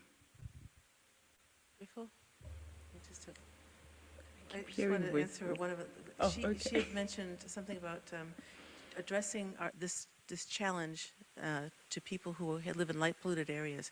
That is so true, and you're very right. That is our first concern. But you, whoever lives away from cities and has dark skies anywhere in the world, they have a precious gift. And if they are not aware how precious it is and that they have to maintain that darkness, then at some point in the future, that'll be lost too. So the education also extends to those communities, right?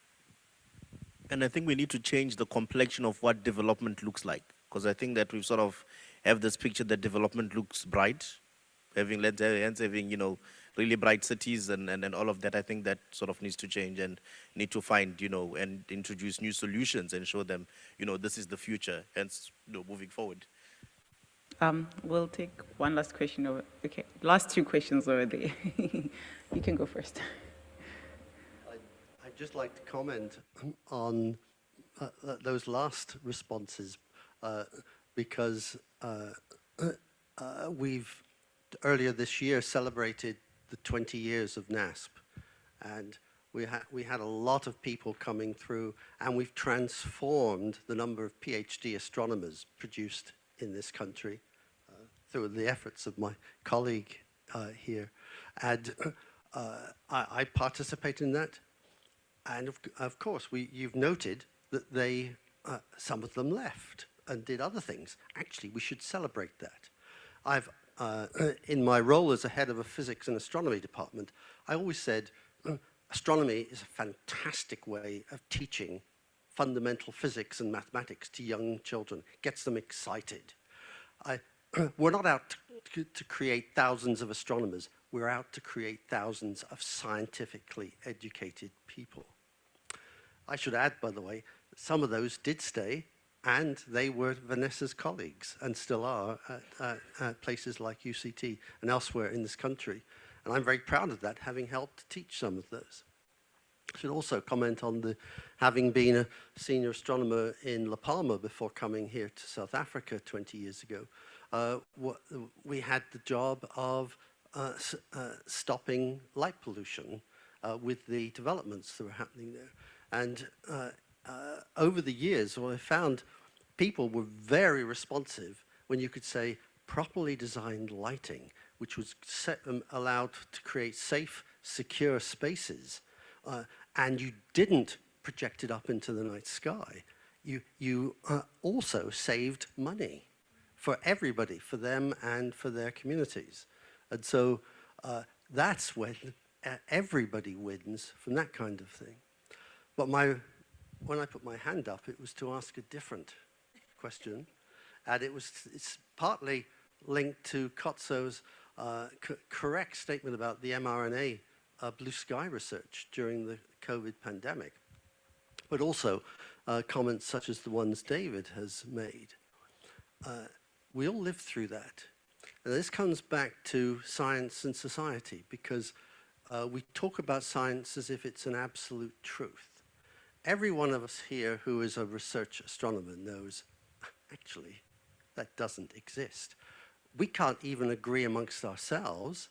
I'm sure you've been at sessions today where you're arguing over what is really going on with this data, what's the fundamental truth. And during the pandemic, certainly in the UK, the scientists couldn't agree on how to interpret some of the data, what was the correct solution. Now, this comes back to linking the Office for Education, because some people used that disagreement amongst the scientists to interpret that as, oh, they don't know, therefore what they're telling us to do is wrong. And they were using that information very badly. And a lot of people, many of my friends in my area, I had to try and explain to them that actually we knew an awful lot, but it was in the details. It's the way this was communicated was the big problem, and people could not understand how to interpret that. And this comes down to how they're educated, and it's back to science education. Okay. And I'd like to think that brings together all of you guys on this stage for the topic of this discussion today. Oh, okay. So now there's like more hands coming up, and we actually really are over time. Maybe we can continue this discussion. Okay, we'll take one last question from Dr. May Jamieson, and then Dr. Vanessa. And then Vanessa, while she's actually asking a question, I'd like you to think about how you're going to close off the session for us, since it's your birthday today and it's Women's Day. Good evening. I just felt that since my name was mentioned a couple of times and I really did have burning things to say, that I would actually stand up. The first thing, and I want to go through to the end, and the first thing was around the PhDs or people in engineering or people who are in sciences professionally. The whole idea of women, people of color, people who are usually not represented, going into outreach and marketing and things like that. It happens all over the world. It happens very much in the United States. And I think it happens because, as you said, there's not a place prepared for it or for people to be there, and you're sometimes pushed in that direction. But it's critical that people stay in and that you have that full diversity of perspectives and skill sets, asking the questions, doing the research, interpreting the data, figuring out how to come up with solutions. And so there's something that we lose if we have people go into the fields and we don't have them actually practicing at times. So it's something that really needs to be thought through. And I think we see it all over the world. It's not just here. And going through, I wanted to just talk about part of the whole idea about how do we not get hijacked, and we talk about science education. It has to be experiential from the very beginning. So we heard about how young kids, you come out of the chute excited about the world around you. You explore, you experiment. Kids are natural born experimenters. They try things out. But when they get to school, many times people ask them to read things out of books and just regurgitate it back. And then we've got into this whole thing where we always want to use the silicone to do stuff, right?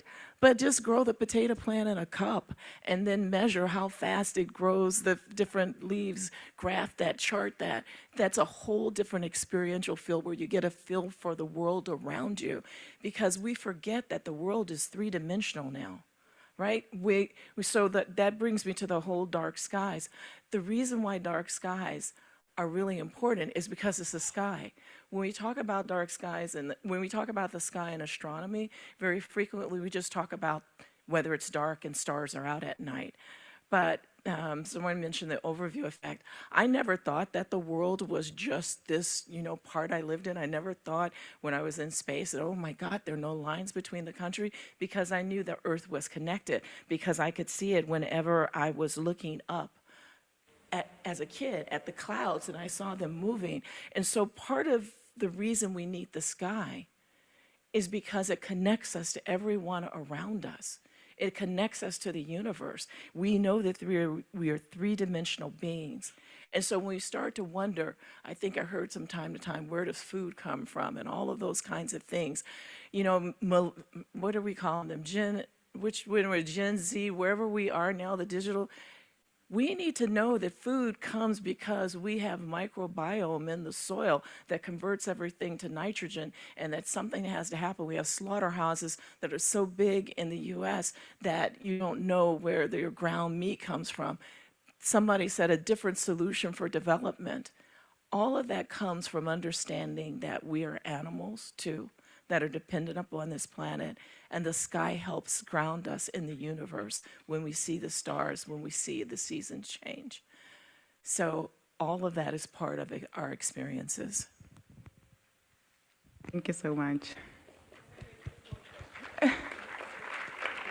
No, we'll have to end it now. So maybe just to draw it to a close, I think that's a fantastic place to end.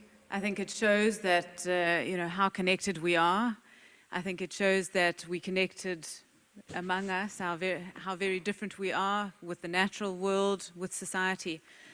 But even I think when we're facing these kinds of really complex challenges around reforming the research agenda, around changing the way we evaluate people, around how we educate people in a way that maintains, their sense of curiosity. These are big intractable problems. But I think we have to remain, as Khotso calls us, optimists and maybe a little worried optimists, and realize that I think by working together, look at the initiatives that have already been achieved, that we can do these things.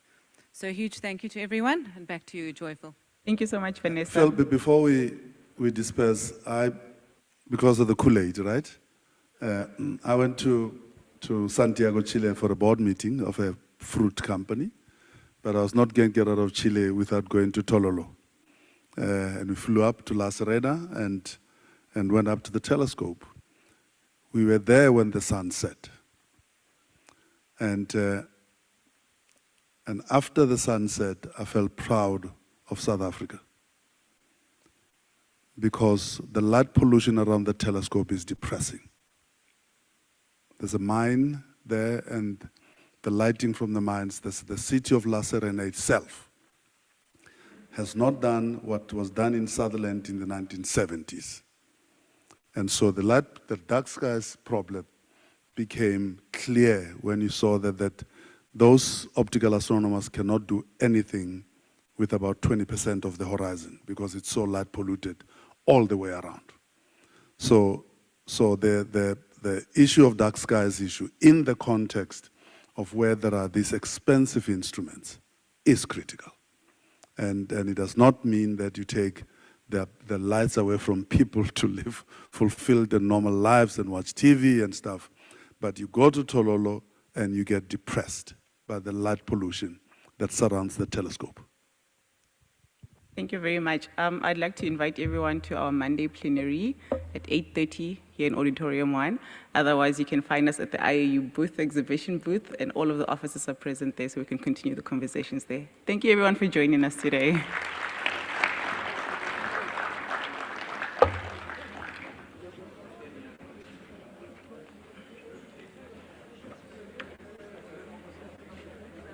Let's go.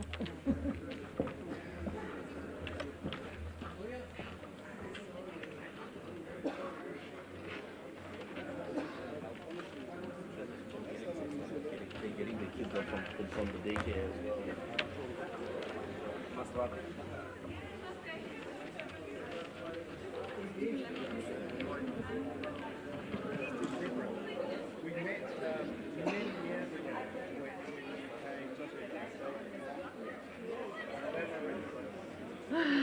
Okay, let me see. The presentation already.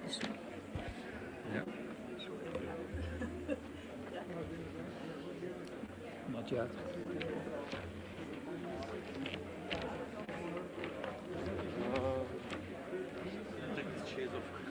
Yes, please. We'll vacate the stage.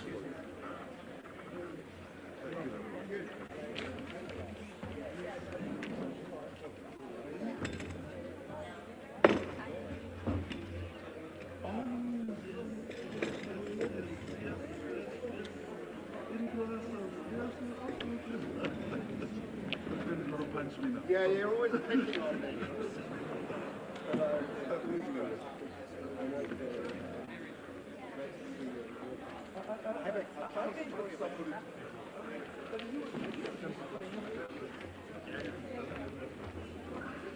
So I will be here to special. But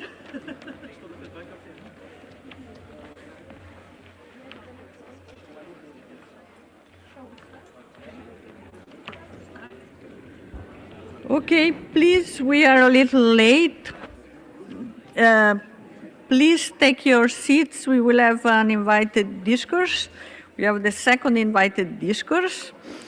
So it is my pleasure to introduce you to Job Schai. He's a full professor at the Leiden University in the Netherlands.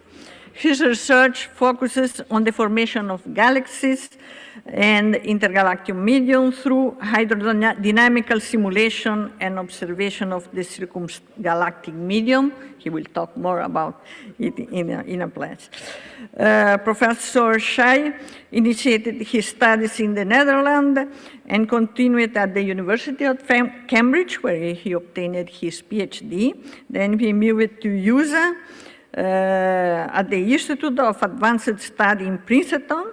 In 2005, he then returned to the Netherlands at the Leiden University. Professor Schai authored or co-authored more than 300 referred publications.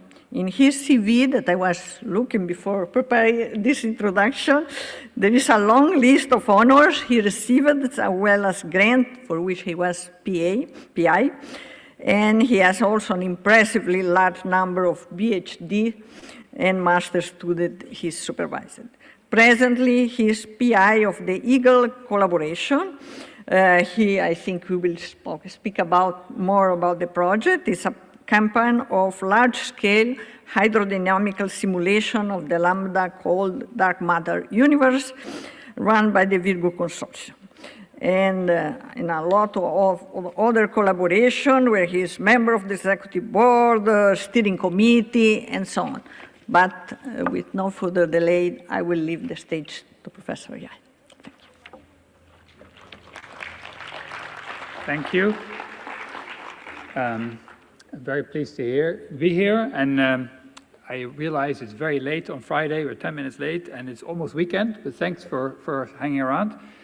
And thanks to the organizers for putting together such an exciting science program in such an inspiring place.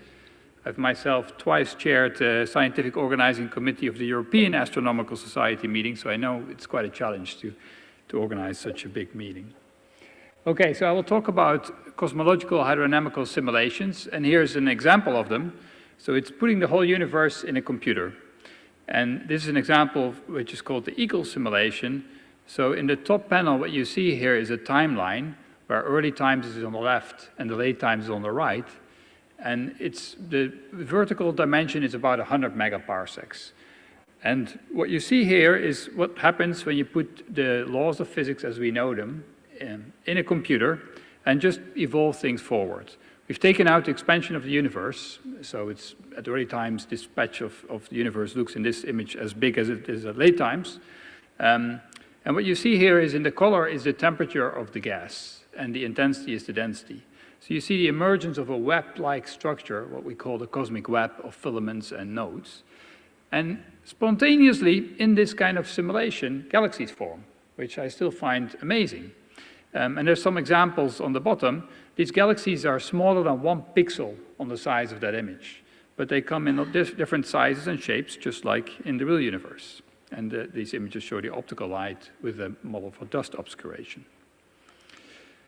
So just to give credit to my collaborators, so I will talk more generally about simulations in general, but I will give some examples of 2 projects that we've been doing in Leiden together with the Virgo Consortium.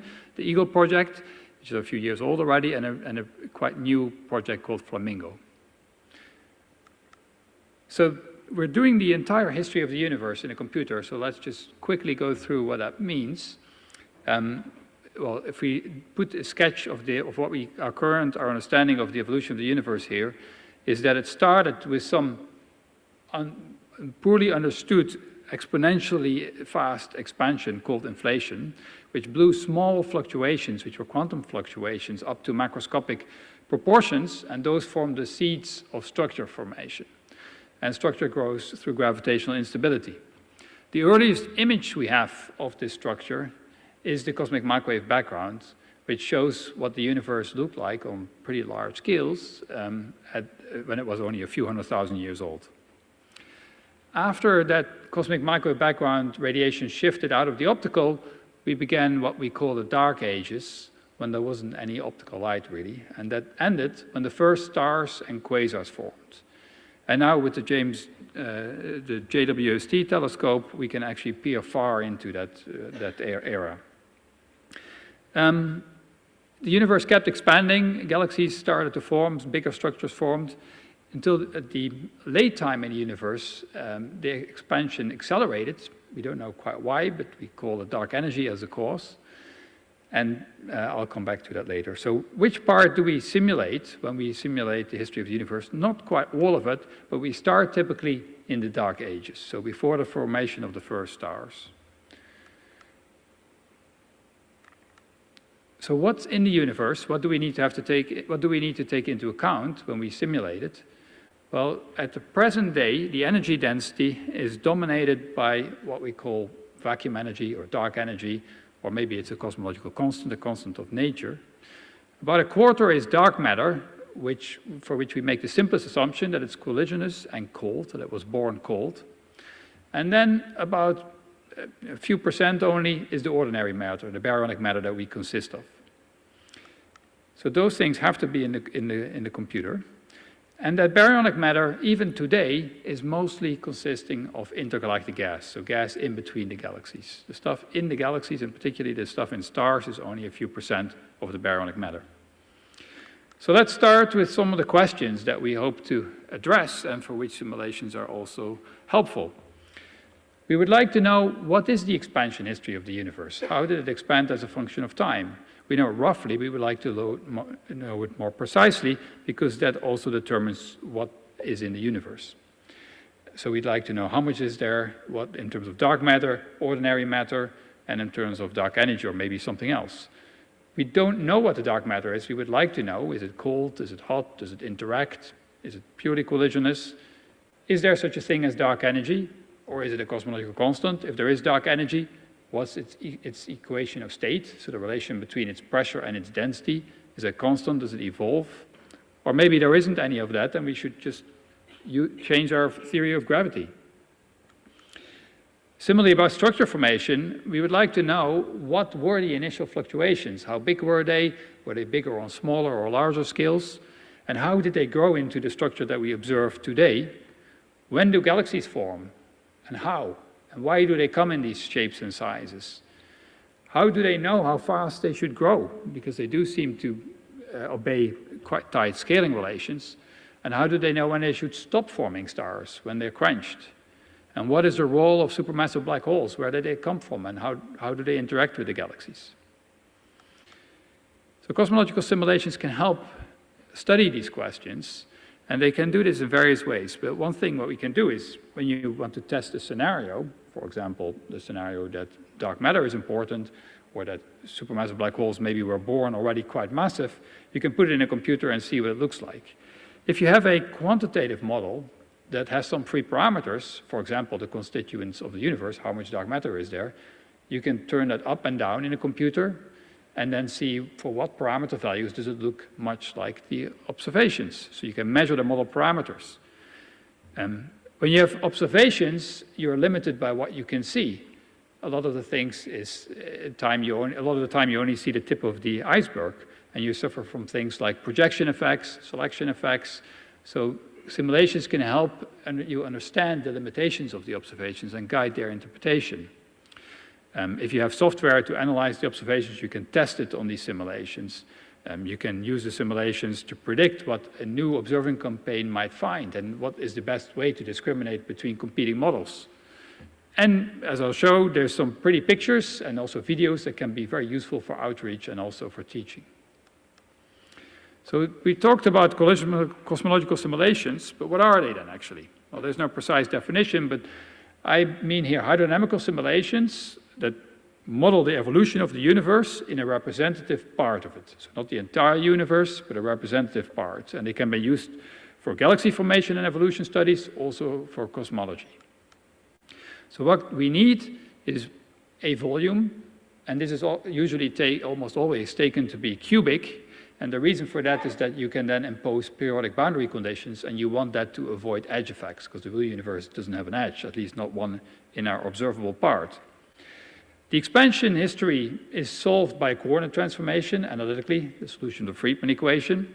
It's a simulation, so we have to discretize. You can discretize mass or volume. These are different simulation techniques. We put in dark matter, represented by particles. They can also be neutrinos. Some fraction of the dark matter is probably neutrinos. And ordinary matter particles. The initial conditions are mainly constrained by the cosmic microwave background, by the temperature fluctuations in the cosmic microwave background. And then we just solve for the equations for gravity, for pressure, maybe also for magnetohydrodynamics if magnetic fields in there, or radiative transfer if we simulate that, but that is often not done.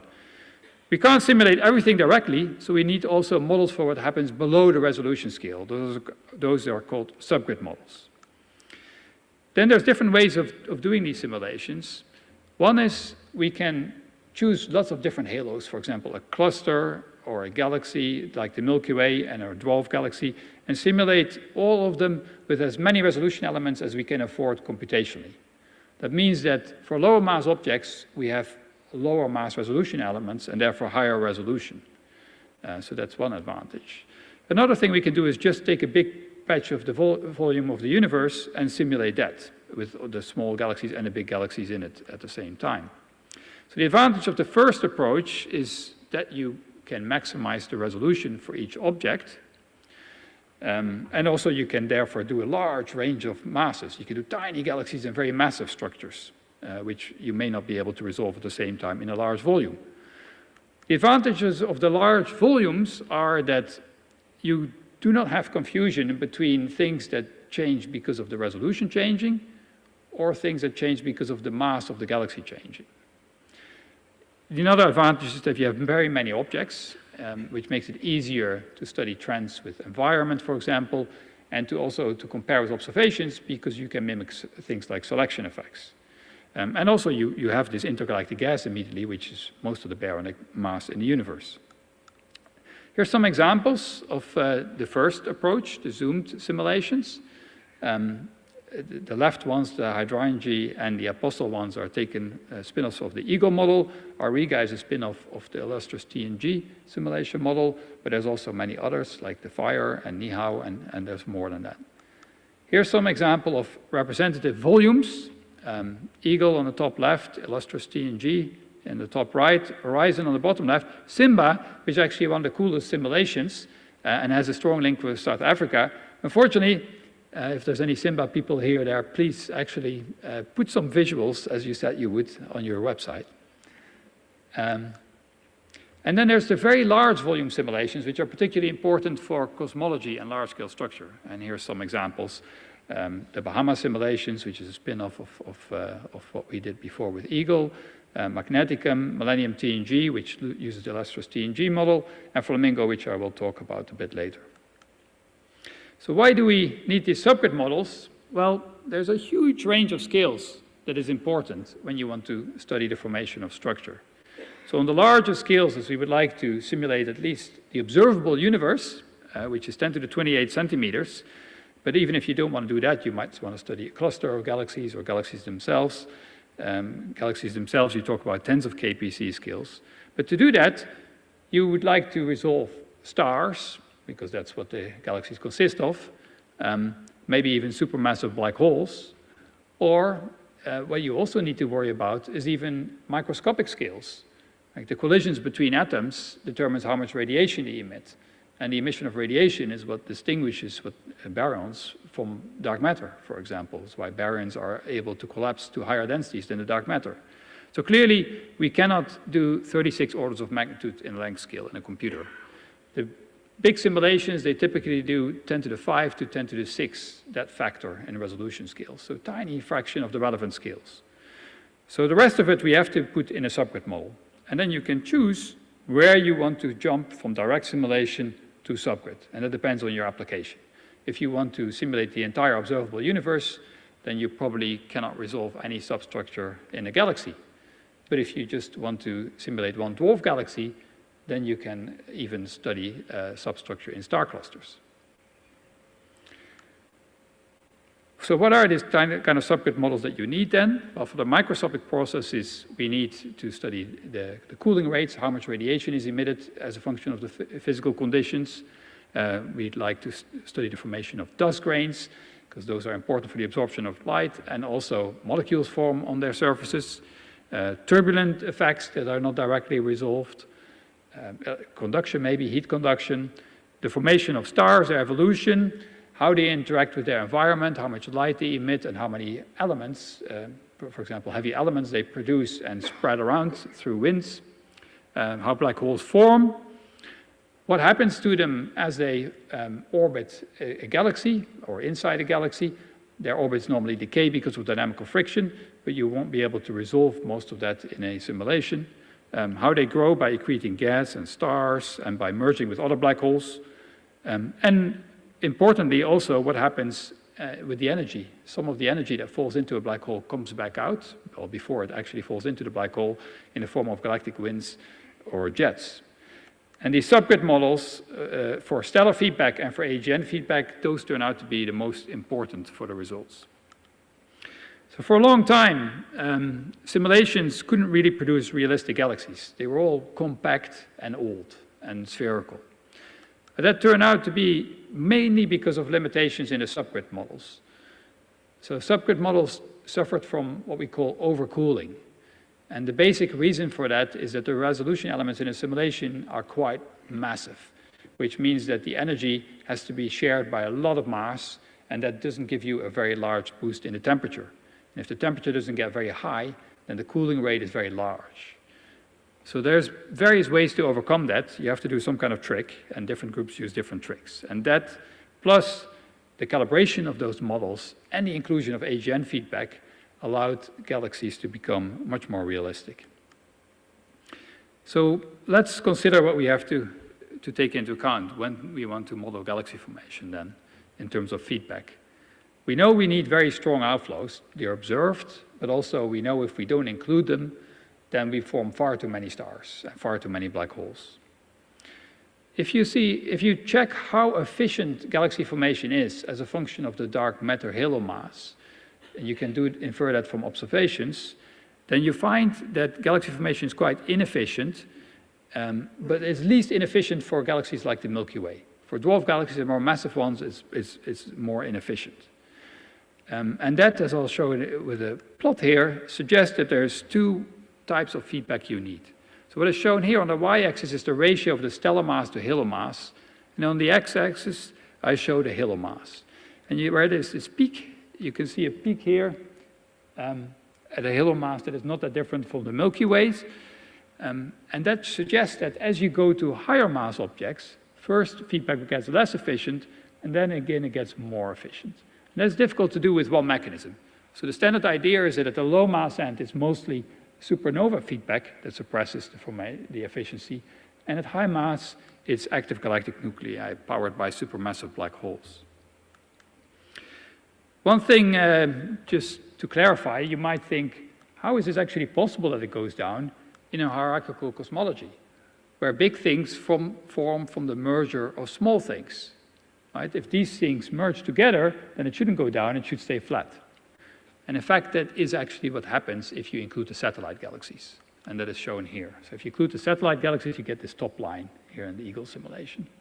In clusters of galaxies, most of the stellar mass is in the satellites, not in the central.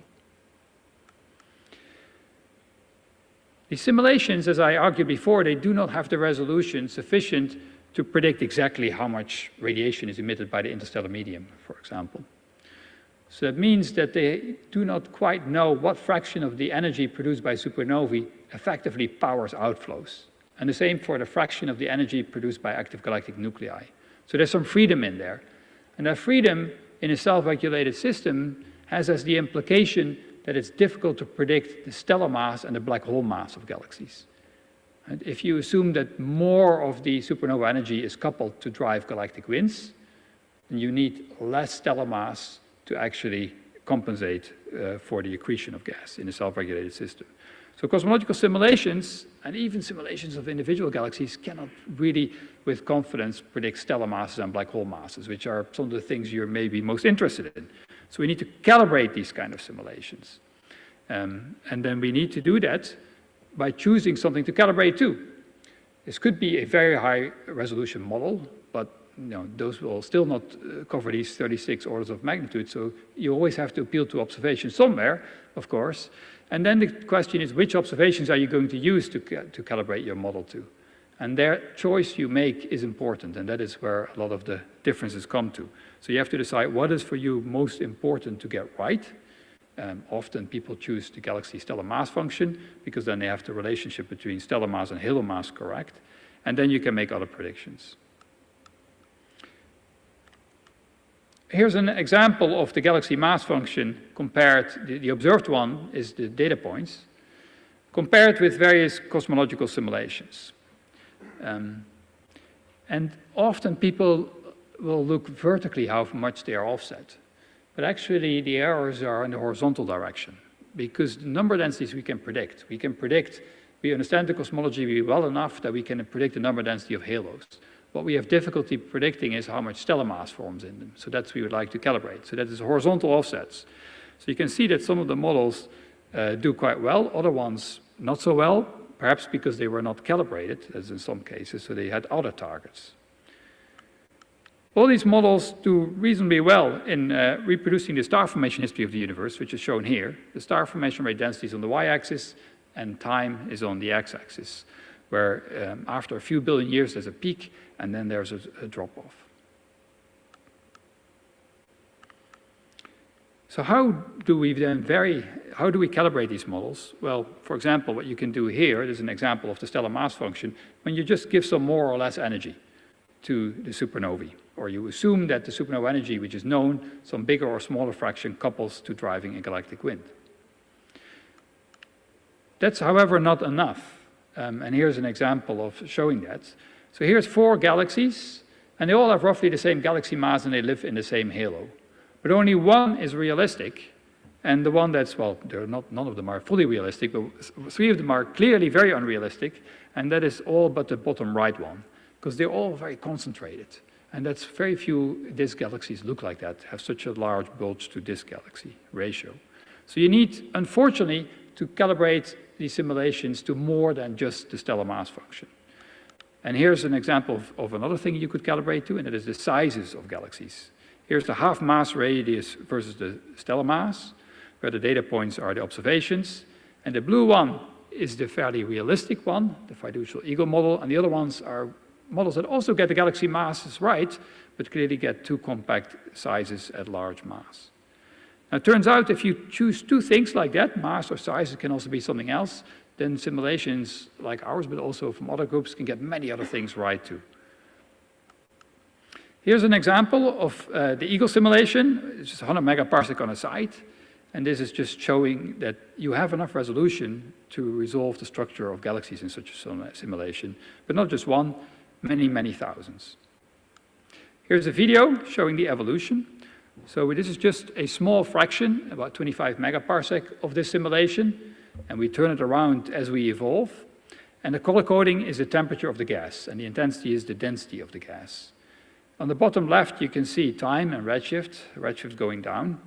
And what you can see here is the formation of this cosmic web. And these white patches that you see that expand, that is gas in massive halos. Right? There's also a bit cooler gas in less massive halos, but it's more difficult to see. And you can see it expanding. That's mainly due to AGN feedback, because that happens on the scales that are larger than supernova-driven feedback, and is therefore easier to see on this video. Some of the heating is also gravitational, because as the gas falls in, it shock heats to high temperatures. But the outflows are driven mainly by the feedback. You can even see shells around these bubbles. At late times, nothing much happens anymore. This is where dark energy dominates the expansion, which we've taken out. The expansion is scaled out of the simulation, otherwise it would be difficult to visualize. Turns out that different simulations that can do a good job at reproducing the galaxy properties predict very different things for the gas around the galaxies, for the circumgalactic medium. And here's an example. On the y-axis is the fraction of the mass that is in circumgalactic gas divided by the universal baryon fraction.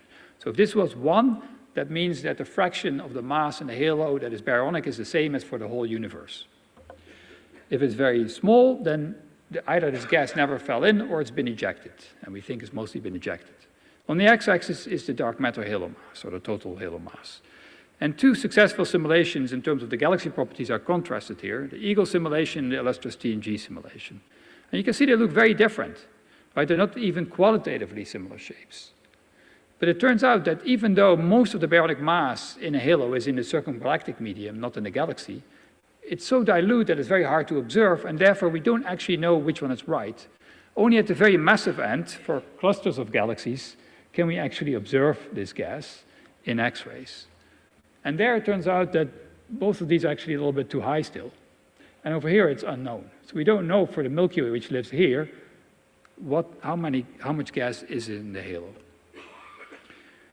So that's a bit surprising because outflows come into the halo, and the halo gas fuels the formation of stars in the galaxy. So you think that it'd be difficult to get the galaxy properties realistic without the circumgalactic gas, but there we are. Indeed, this shows that the circumgalactic medium is coupled to the properties of the galaxies in each simulation. What you can see here, this is showing the same thing, the fraction of the mass that's in the circumgalactic medium as a function of halo mass. But what you can see is now that the color coding shows how much feedback energy there's been deposited in the circumgalactic medium relative to the binding energy of the gas. And what you can see, the blue stuff is on top, which means that if there's been less energy from feedback, then there's more gas in the halo. There's been less ejected. And that's true for both of these simulations. Right? So they are coupled to the galaxy properties, yet there's different ways to get it right. So we need more observations to learn what's going on. That's even true in a single model. So this is a model of a simulation that is pretty new, that we're still working on, actually, the Colibri simulation. And what I will show you is 2 kinds of implementing AGN feedback. One where it's just thermally driven, it could be winds or jets that are thermalized in the interstellar medium, and the other one is jets that escape outside the galaxy. And this is the purely thermally driven one. There's a projection showing the gas temperature. And here is if we have also powerful jets. So this looks completely different, yet they both reproduce the same galaxy mass function that is shown here. They do differ in the amount of gas in the circumgalactic medium, so that's one way to distinguish them. These kind of simulations that we and others have been doing have quite large limitations. So one is that the volumes are pretty small. 100 megaparsec, roughly, that order of magnitude. So that it's too small to do cosmology or to study clusters of galaxies or even massive galaxies at high redshift like the ones that are being observed right now. Another thing they do is that they keep the interstellar medium warm. They do not allow cooling below 10 to the 4 Kelvin. That is not true for the very small volume simulations. There people do allow it to get colder, but it's something to do with the limitation of the resolution. Another thing is that they suffer from spurious heating. And typically, people use the same number of dark matter particles as baryonic particles, but since there is more dark matter in the universe than baryonic mass, that means the dark matter particles are more massive. They're quite massive, and that means that numerical effects transfer energy from fast dark matter particles to slow baryonic particles, and that heats up the centers of galaxies, particularly of small galaxies. So we have to get around these things. So the next generation of simulations like Flamingo and Colibri use larger volumes just because the codes are faster and the computers are bigger. We no longer keep the gas warm. We do allow it to cool, which means we need more physics. Then we need to have molecules, for example, a molecular network. We need to simulate self-shielding to ionizing radiation. And we just add a lot more dark matter particles relative to the baryonic particles to suppress this spurious heating. Here's a picture of this simulation we're preparing, Colibri, and this just visualizes this effect of what happens when you allow the gas to cool, or not so much the effect, but the process itself. So here's the distribution of a small test simulation in the temperature density diagram. So this is where the baryonic mass is located. And the color coding here is by the neutral hydrogen mass fraction. So this is kind of the warm ISM, which is neutral, and here's the ionized gas. This is the intergalactic medium, and this is the shock-heated circumgalactic medium. Right? And all of this stuff is not there in simulations like SimBar, TNG, or Eagle. So in simulations like Colibri, and also a lot of the Zooms or smaller volume people have been doing already, we are allowing the gas to cool. And then you can see that there's this neutral phase here. Over here it becomes molecular, and here is H2 regions. Right? So that's the next generation that's going to come. But now I want to switch to the large volume simulations like the Flamingo simulation, which is a new project from the Virgo Consortium that we've been doing over the last few years. What is Flamingo? It's a full hydrodynamical simulation that has subgrid feedback from supernovae and AGN. It's calibrated again to the galaxy mass function, but now not to galaxy sizes, because we're not so interested in the structure of galaxies, but more on larger scales. It's calibrated to get the circumgalactic content on clusters of galaxies correctly. This box size is very large, more than a gigaparsec, which means the resolution is a bit lower. The flagship Flamingo simulation has almost 1 trillion particles. It's the largest simulation ever run to redshift 0 that include hydrodynamics. It produces on-the-fly light cone outputs, so we select beforehand a few different observers and record what they see in their past light cone. And most importantly, it's not just one simulation. There's many simulations that vary the uncertain things, like the subgrid physics, but also the cosmology. And that's really critical, I think, going forward. So another novelty that will become more important in the future, I think, is that machine learning is used. For example, here it's used to do the calibration. So I said we calibrate to the galaxy mass function and to the cluster gas fractions. And what we do is we build an emulator using small simulations that we train on, and then we predict what the simulation would find. And this is just one example where one subgrid parameter is varied. And this is whether the AGN feedback produces a few large explosions or many small explosions. And that turns out to have this kind of effect that is shown here. You can change the upper end of the mass function, and you can change the cluster gas fractions. And so there's a few other parameters like that that are together calibrated using machine learning. So we can do designer simulations that reproduce particular observables.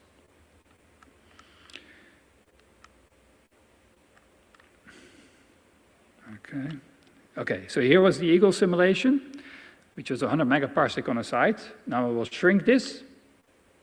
So small that it falls off the screen. Oh no, not on your, only on my side, not on yours. And this is the Flamingo simulation on the same scale. So this is 2.8 gigaparsec on a side. The color coding now is the ratio of neutrino mass to dark matter mass, because this also includes neutrinos. Yet there's still enough resolution that if we zoom in and zoom in again and zoom in again, we can make, for example, X-ray images of clusters of galaxies, and also of galaxies themselves. Here's a comparison of what the cold dark matter distribution looks like on the left and the neutrino distribution on the right. So when you have neutrino particles, you can actually simulate their distribution. Neutrinos, because they're such light particles, do not cluster as strongly as the dark matter, so they're smoother on larger scales.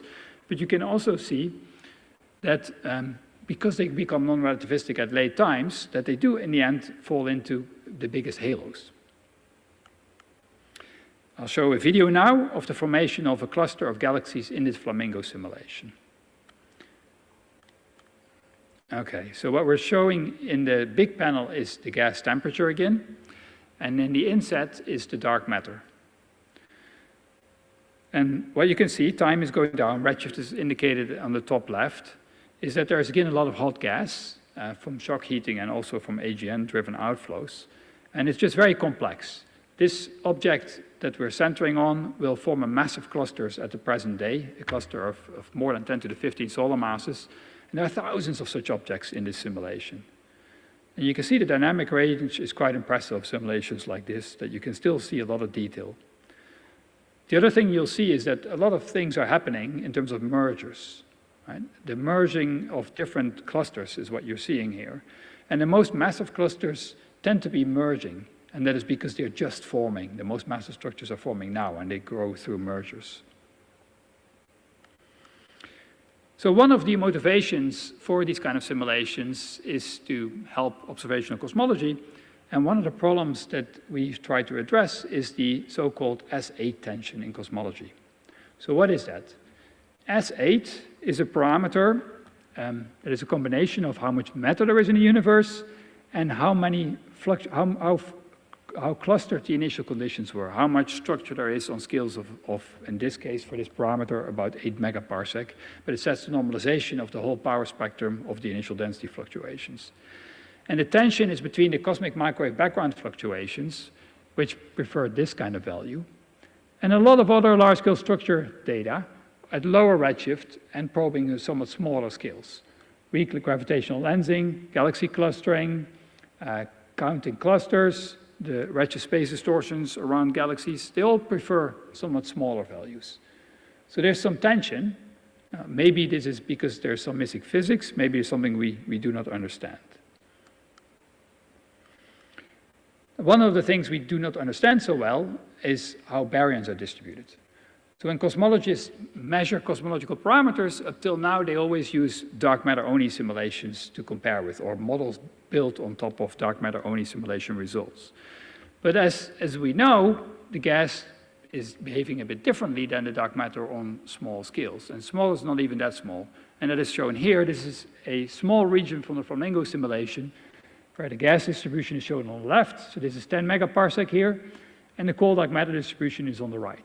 And you can see the gas is much more smoothly distributed on these scales than the dark matter. And that is because much of it is hot and it feels pressure. And it's subject to being blown out by supernovae and AGN. And if you zoom in to a massive object, you see that it's much more diffuse than in the CDM case. So this is important if you want to do precision cosmology. And that's been known for a while. Here's the first study that showed this, more than a decade old already, where we took a dark matter-only simulation framework as used by observational cosmologists, and now applied it to a hydrodynamical simulation and see how biased are the cosmological parameters that you infer with a fake Euclid gravitational lensing survey. So this is shown in the plane showing the matter density on the x-axis and the equation state of dark energy on the y-axis. Right? So if everything works correctly, if the real universe also only consists of dark matter as assumed implicitly in the models, you get the correct answer, which is this cross. And the contours show the confidence levels. If there's some weak supernova feedback, you get a slight bias. But if you get stronger feedback, the kind of feedback that actually we need to reproduce observations, you get huge biases. Right? So we cannot ignore this redistribution of baryons relative to dark matter. And this took a while to convince the community of, but now I think nobody is trying to ignore baryonic effects anymore. There's a lot of people working on very clever ways to get around it. And one indication that shows how you can get around it, even though we don't understand these outflows so well, is that there's some common trends between the different models. And that is shown here. So this is a bit of a more complicated plot. What I show you on the y-axis is the ratio of the clumpiness in a hydrodynamical simulation to a dark matter-only simulation on a scale of about 10 megaparsecs. How clumpy the distribution of matter is. On the x-axis is what fraction of the mass in a group of galaxies, mass of 10 to the 14 solar masses, is in baryons, stars plus gas combined. And each point is a different simulation. These colored ones are all from the Flamingo project, but there's many others from the literature. And these simulations do not really predict very well what the effect of baryons is on structure, right? Because they spread out all over the place. But they all follow basically on this line. So if the clumping on 10 megaparsec is more suppressed, then there's less gas in groups of galaxies. So that indicates that if we use external constraints that tell us how much gas is in groups of galaxies, maybe from X-rays, for example, then we can see where we should be. And we can correct these gravitational lensing experiments for baryonic effects. So here's using the Flamingo simulations, looking at some of the observations that might tell us what's going on with this S8 tension. One observable that is kind of in between the ones at very small scales and low redshift and the cosmic microwave background, is gravitational lensing of the cosmic microwave background.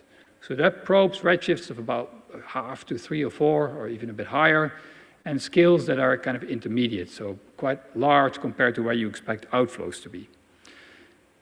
And this is the strength of the gravitational lensing effect on the microwave background versus angular scale. And L means a large multiple number means small scales, they're over here, and large scales are over there. These are different models with different cosmologies.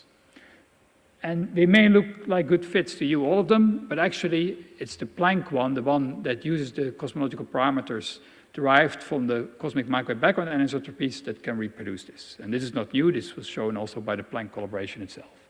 Baryonic effects are varied here, so this is the gas fraction in clusters of galaxies, and has no effect because the scales are too large for the outflows to reach. So redshift 1 to 3, scales of a few tens of megaparsecs, the SA tension is not there because those observations want the same cosmology as the cosmic microwave background.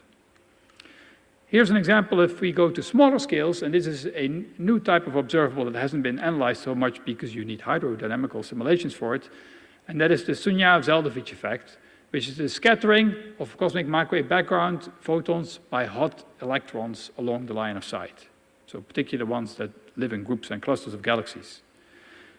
And there is observations of the Planck satellite here and of a ground-based experiment over here, SPT. These models here show the power spectrum of this thermal Sunyaev-Zeldovich effect versus multiple number. And what you can see is that there's a big offset. And only if you change the S8 to the value preferred by gravitational lensing do you get in the right ballpark. But even then you have, on small scales, you have an offset. Now the baryonic effects are important on these smaller scales, and it is shown here by these differences. So if we combine this cosmology effect with the baryonic effect, we get roughly to where we need to be. And there's many more examples that we can show like this, so it seems that the S8 tension is still there after baryonic effects, because baryonic effects by themselves do not resolve all of this discrepancy, but they are important if we want to take advantage of future simulations or observations. So, 2 slides of takeaway messages. The first one is that we've taken great strides with cosmological hydrodynamical simulations. They're now quite realistic. They all disagree with the observations clearly still, but they are sufficiently realistic that they become useful for many purposes. These 2 purposes that I mentioned at the beginning, to test scenarios, guide the interpretation, measure parameters, test data analysis techniques, and design observing campaigns, for example. Galaxy formation simulations are not fundamental theory because there's these free parameters, and there will remain free parameters forever because we will never be able to do 36 orders of magnitude. And that's true for any simulation of a natural phenomena, that you have a large range of scales if you want to do the whole universe. So they're not fundamental theory in that sense. There are exceptions. Some things they can predict quite well, like the state of the intergalactic medium, but generally they're better for qualitative scenarios than for quantitative predictions, except in relatively narrow ranges where they're designed to be quantitatively useful. Because they are free parameters, they require this calibration, and it's not just free parameters, it's also choices. I didn't have time to get into that, but it's also how you implement something. The next generations of simulations, what's going to change? Well, they'll be bigger, as always the case. They'll have more physics, but also this emulation using machine learning that I mentioned that we use to calibrate the simulations, that will also be used to do simulation-based inference, where you do, for example, lots of hydrodynamical simulations, and you can then predict what the Sunyaev-Zeldovich effect or the gravitational lensing effect is for any cosmology and for any baryonic observable, like the galaxy mass function. Strong stellar and AGN feedback are clearly required. You need, at the very high massive end and at the somewhat lower mass end of galaxies, you need very efficient feedback. Simulations may agree on the galaxy properties and still predict very different things for the gas around the galaxies and in the intergalactic medium. Well, not so much the intergalactic medium, more the circumgalactic medium. At the same time, the circumgalactic medium is clearly influenced by the galaxies and vice versa. Right? So there's more work to be done to understand how this all is true at the same time. The gas in groups and clusters of galaxies is critical for figuring out how strong the feedback is that is very important for cosmology. Right? But it's very difficult to observe. Upcoming Sunyaev-Zeldovich effect experiments, for example, will be very crucial to ensure that other experiments, particularly gravitational lensing experiments, will be able to do what they promise to do. Although baryonic feedback is critical going forward, it's probably not the explanation for the SA tension, although there are smart people that think it might still be the case. So it's not a consensus yet. And I'll stop there. Thank you.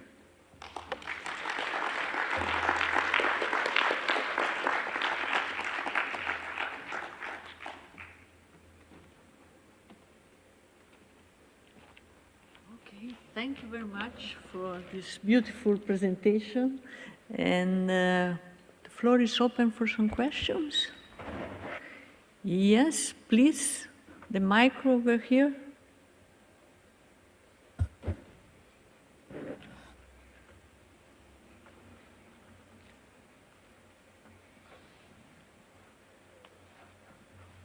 Thank you. Hi, good talk. So I was wondering, what's the smallest mass and spatial resolutions you can simulate with, what's the last one, Eagle, not Eagle, the last simulation. The last one, the Flamingo simulation. Yeah, sorry, the Flamingo. And I saw you compared it to Illustris. So how does this simulation compare to other simulations? What's the differences, packages? Yeah, so a Flamingo simulation, the objective is to do large volumes, at least a gigaparsec, so the resolution is comparatively low. The particle mass is about 10 to the 9 solar mass or 10 to the 8 solar mass. So that means in a cluster of galaxies there's millions of resolution elements, but in the Milky Way galaxy it's very poorly resolved. There is another project called Millennium TNG, so not Illustris TNG. Illustris is much smaller volumes, but Millennium TNG uses the model from Illustris TNG. And it also does a very large volume, just one simulation though. And it agrees in many ways with Flamingo, but the gas fractions in clusters are quite a bit lower in Flamingo because Flamingo was calibrated to reproduce those observations. Illustris TNG was as well, but somehow they're still a little bit high. But there haven't been any very careful comparisons yet. I was wondering, like, if you then want to compare to both large and small scales your like model or data, then you have to do like simulations of two different like packages, I guess. Yeah, then you have a problem. We do these days simulations with a wedding cake strategy, as has been used by observers for many times, where you do a broad survey, a large volume that's shallow, and a deep pencil beam survey. We can do the same thing with these simulations. In fact, now spanning orders of magnitude in resolution and volume. But they're not quite the same model, because if you change the resolution, you change the model a little bit, even if you calibrate. So how to combine them is not always straightforward. With machine learning can help there as well. But that's an active research area. Yeah. Hi. I have two questions. First, here, the red one. The first one, please. Yeah, okay. So when you were comparing the outflow gas escape fractions with Eagle and Illustris TNG, I was curious about what the driver of that outflow is. Is it AGN feedback or stellar feedback? And I ask this because with some work I've done with TNG, we find that the kinetic feedback mode in AGN is triggered only when we reach a critical AGN mass, and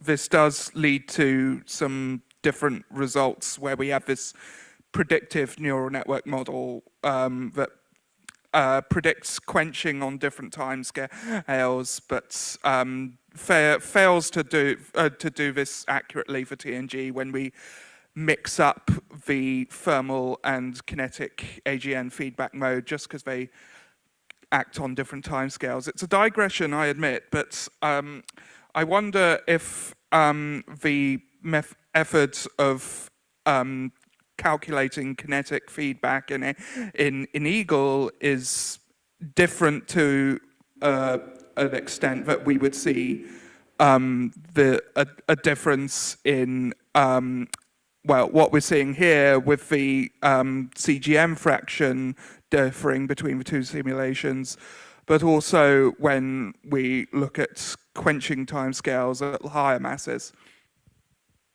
Yeah, thank you for that question. So this is the slide you were referring to.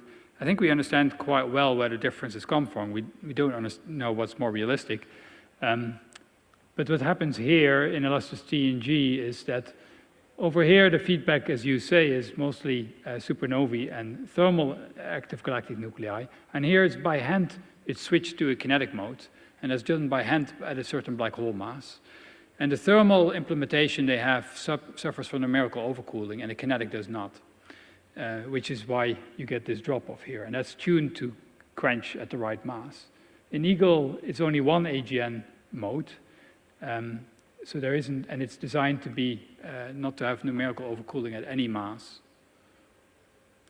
Okay, but is that a realistic thing to do? There's still jets that act from AGN which disturb the star-forming gas or expel the gas reservoir, and there's still thermal modes of AGN feedback where it just heats the star-forming gas and disrupts any star formation. So yeah, there's no jets in either simulation. The kinetic feedback in elasticity in G is isotropic. And isotropic kinetic feedback is actually very similar to thermal feedback if you overcome numerical cooling. You're right, they're missing jets. Jets is probably important, and I showed you a simulation that did have jets, and that has a large effect, particularly at large distances from the galaxy, because they come a lot further. So it can be very important, yeah. Cool, thank you. Yeah, there's another one. Wait a minute.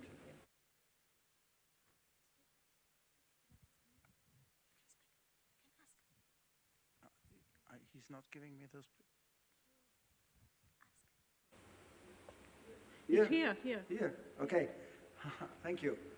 I have a question about subgrid physics, and in particular, which kind of star formation prescription are you using? And also, in addition, what else would you like from observers in terms of feedback rules that you would like to implement? I mean, how close are we to reality in terms of star formation laws or feedback rules? Yeah, the star formation turns out that observations are more easily implemented as constraints than for the feedback. And that is because there's the star formation laws, the observed ones like the Kennecoott-Schmidt law, that are observed on KPC scales or hundreds of parsec scales, which are quite well matched to the simulations. And the gas comes in there, and then a certain fraction of the gas is converted to stars. So you can then make it dependent on the density or the pressure or something, but you can calibrate to those observations. It turns out if you change the star formation law, for reasons I don't have time to explain, but to do with self-regulation, it doesn't really change in these simulations the stellar mass, but it does change the amount of gas in the galaxy. For feedback, there aren't any very clear, easily implemented constraints. Also, the problem is that it operates over a large range of scales. So it's not just something that happens at the subgrid scale, because then the winds come out of the subgrid scale and they couple everywhere. So that's what makes it so difficult. Thank you.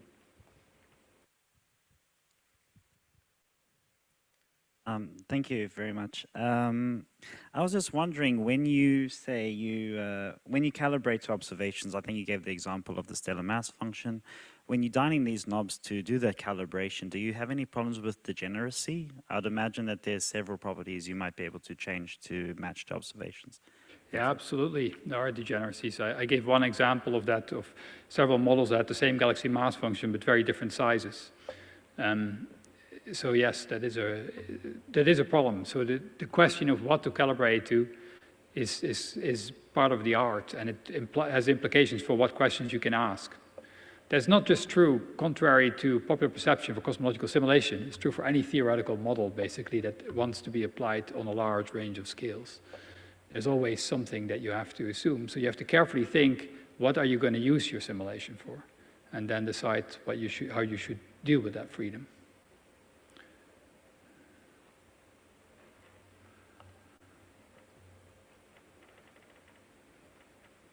More questions?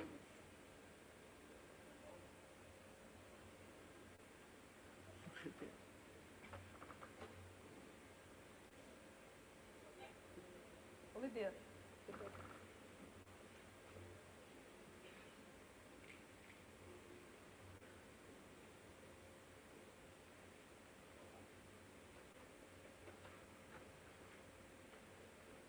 Hi.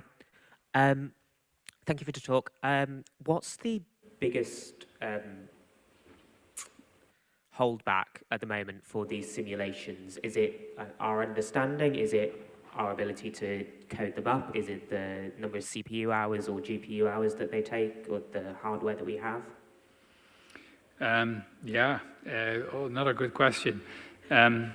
It's the CPU time and the disk space, actually more than the CPU time, and is usually a limitation indeed. But it's not true that if that was unlimited, we would just solve everything, because we would still need to make models, because we can't cover all the scales. So the limitation is our poor understanding of feedback, which is also an opportunity to go forward. Also, as you put in more physics in a simulation, in some sense it can become more difficult to get realistic results, because now you have more things that you don't understand so well that you have to implement. Yet these fairly low resolution simulations have got the communities used to simulations that look very realistic. So the bar has been put very high. So I would encourage you to also look at the simulation that have a lot of physics and maybe less realistic, and you can learn from those certainly as well. So that is one of the things holding us back, that if you put in more physics, it's not as easy to calibrate it anymore to get everything right, or everything, you never get everything right, but to get enough right that it looks as good as it did at lower resolution. Hello. That was a lovely and interesting presentation. I just wanted to ask why it seems that we favor cold dark matter models more than self-interacting dark matter models. Yeah, the cold dark matter is just the most simplest assumption. We always make the simplest assumption until forced to abandon it. And the simplest assumption is that interactions are so weak that they're not important. But of course, the dark matter may well have actual interactions. So one of the applications of these simulations is to put in interactions and see at what point do you violate observations. But it's quite possible that there are interactions and that some of their consequences are already observed in the centers of galaxies and also clusters of galaxies. The last question over there.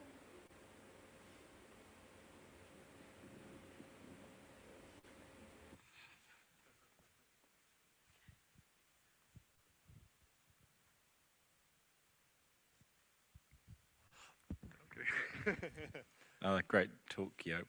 So does Calibri completely circumvent the issue we've had with needing to post-process H1 and molecular gas predictions, like they'll drop out natively from the simulation? Yes, if there's a chemical network, they drop out natively.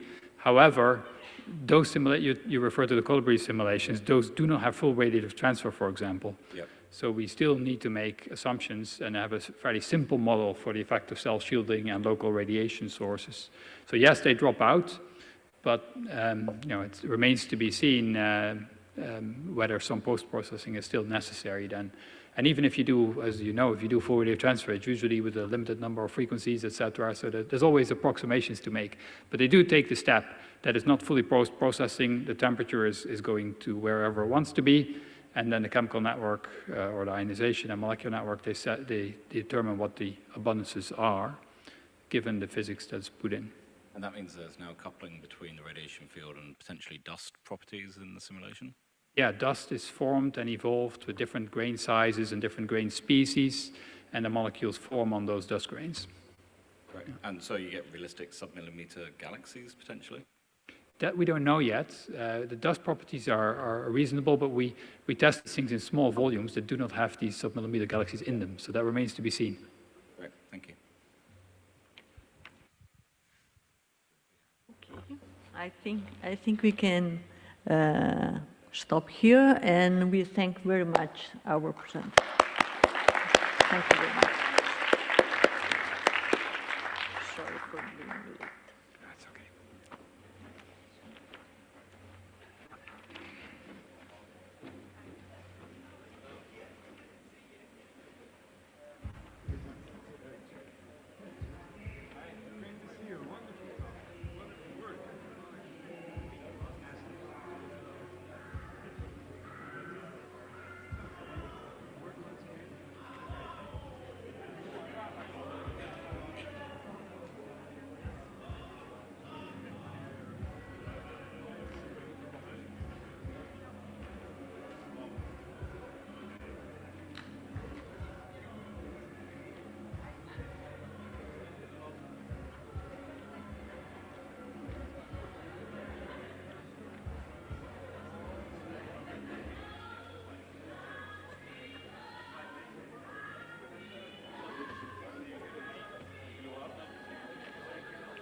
Okay.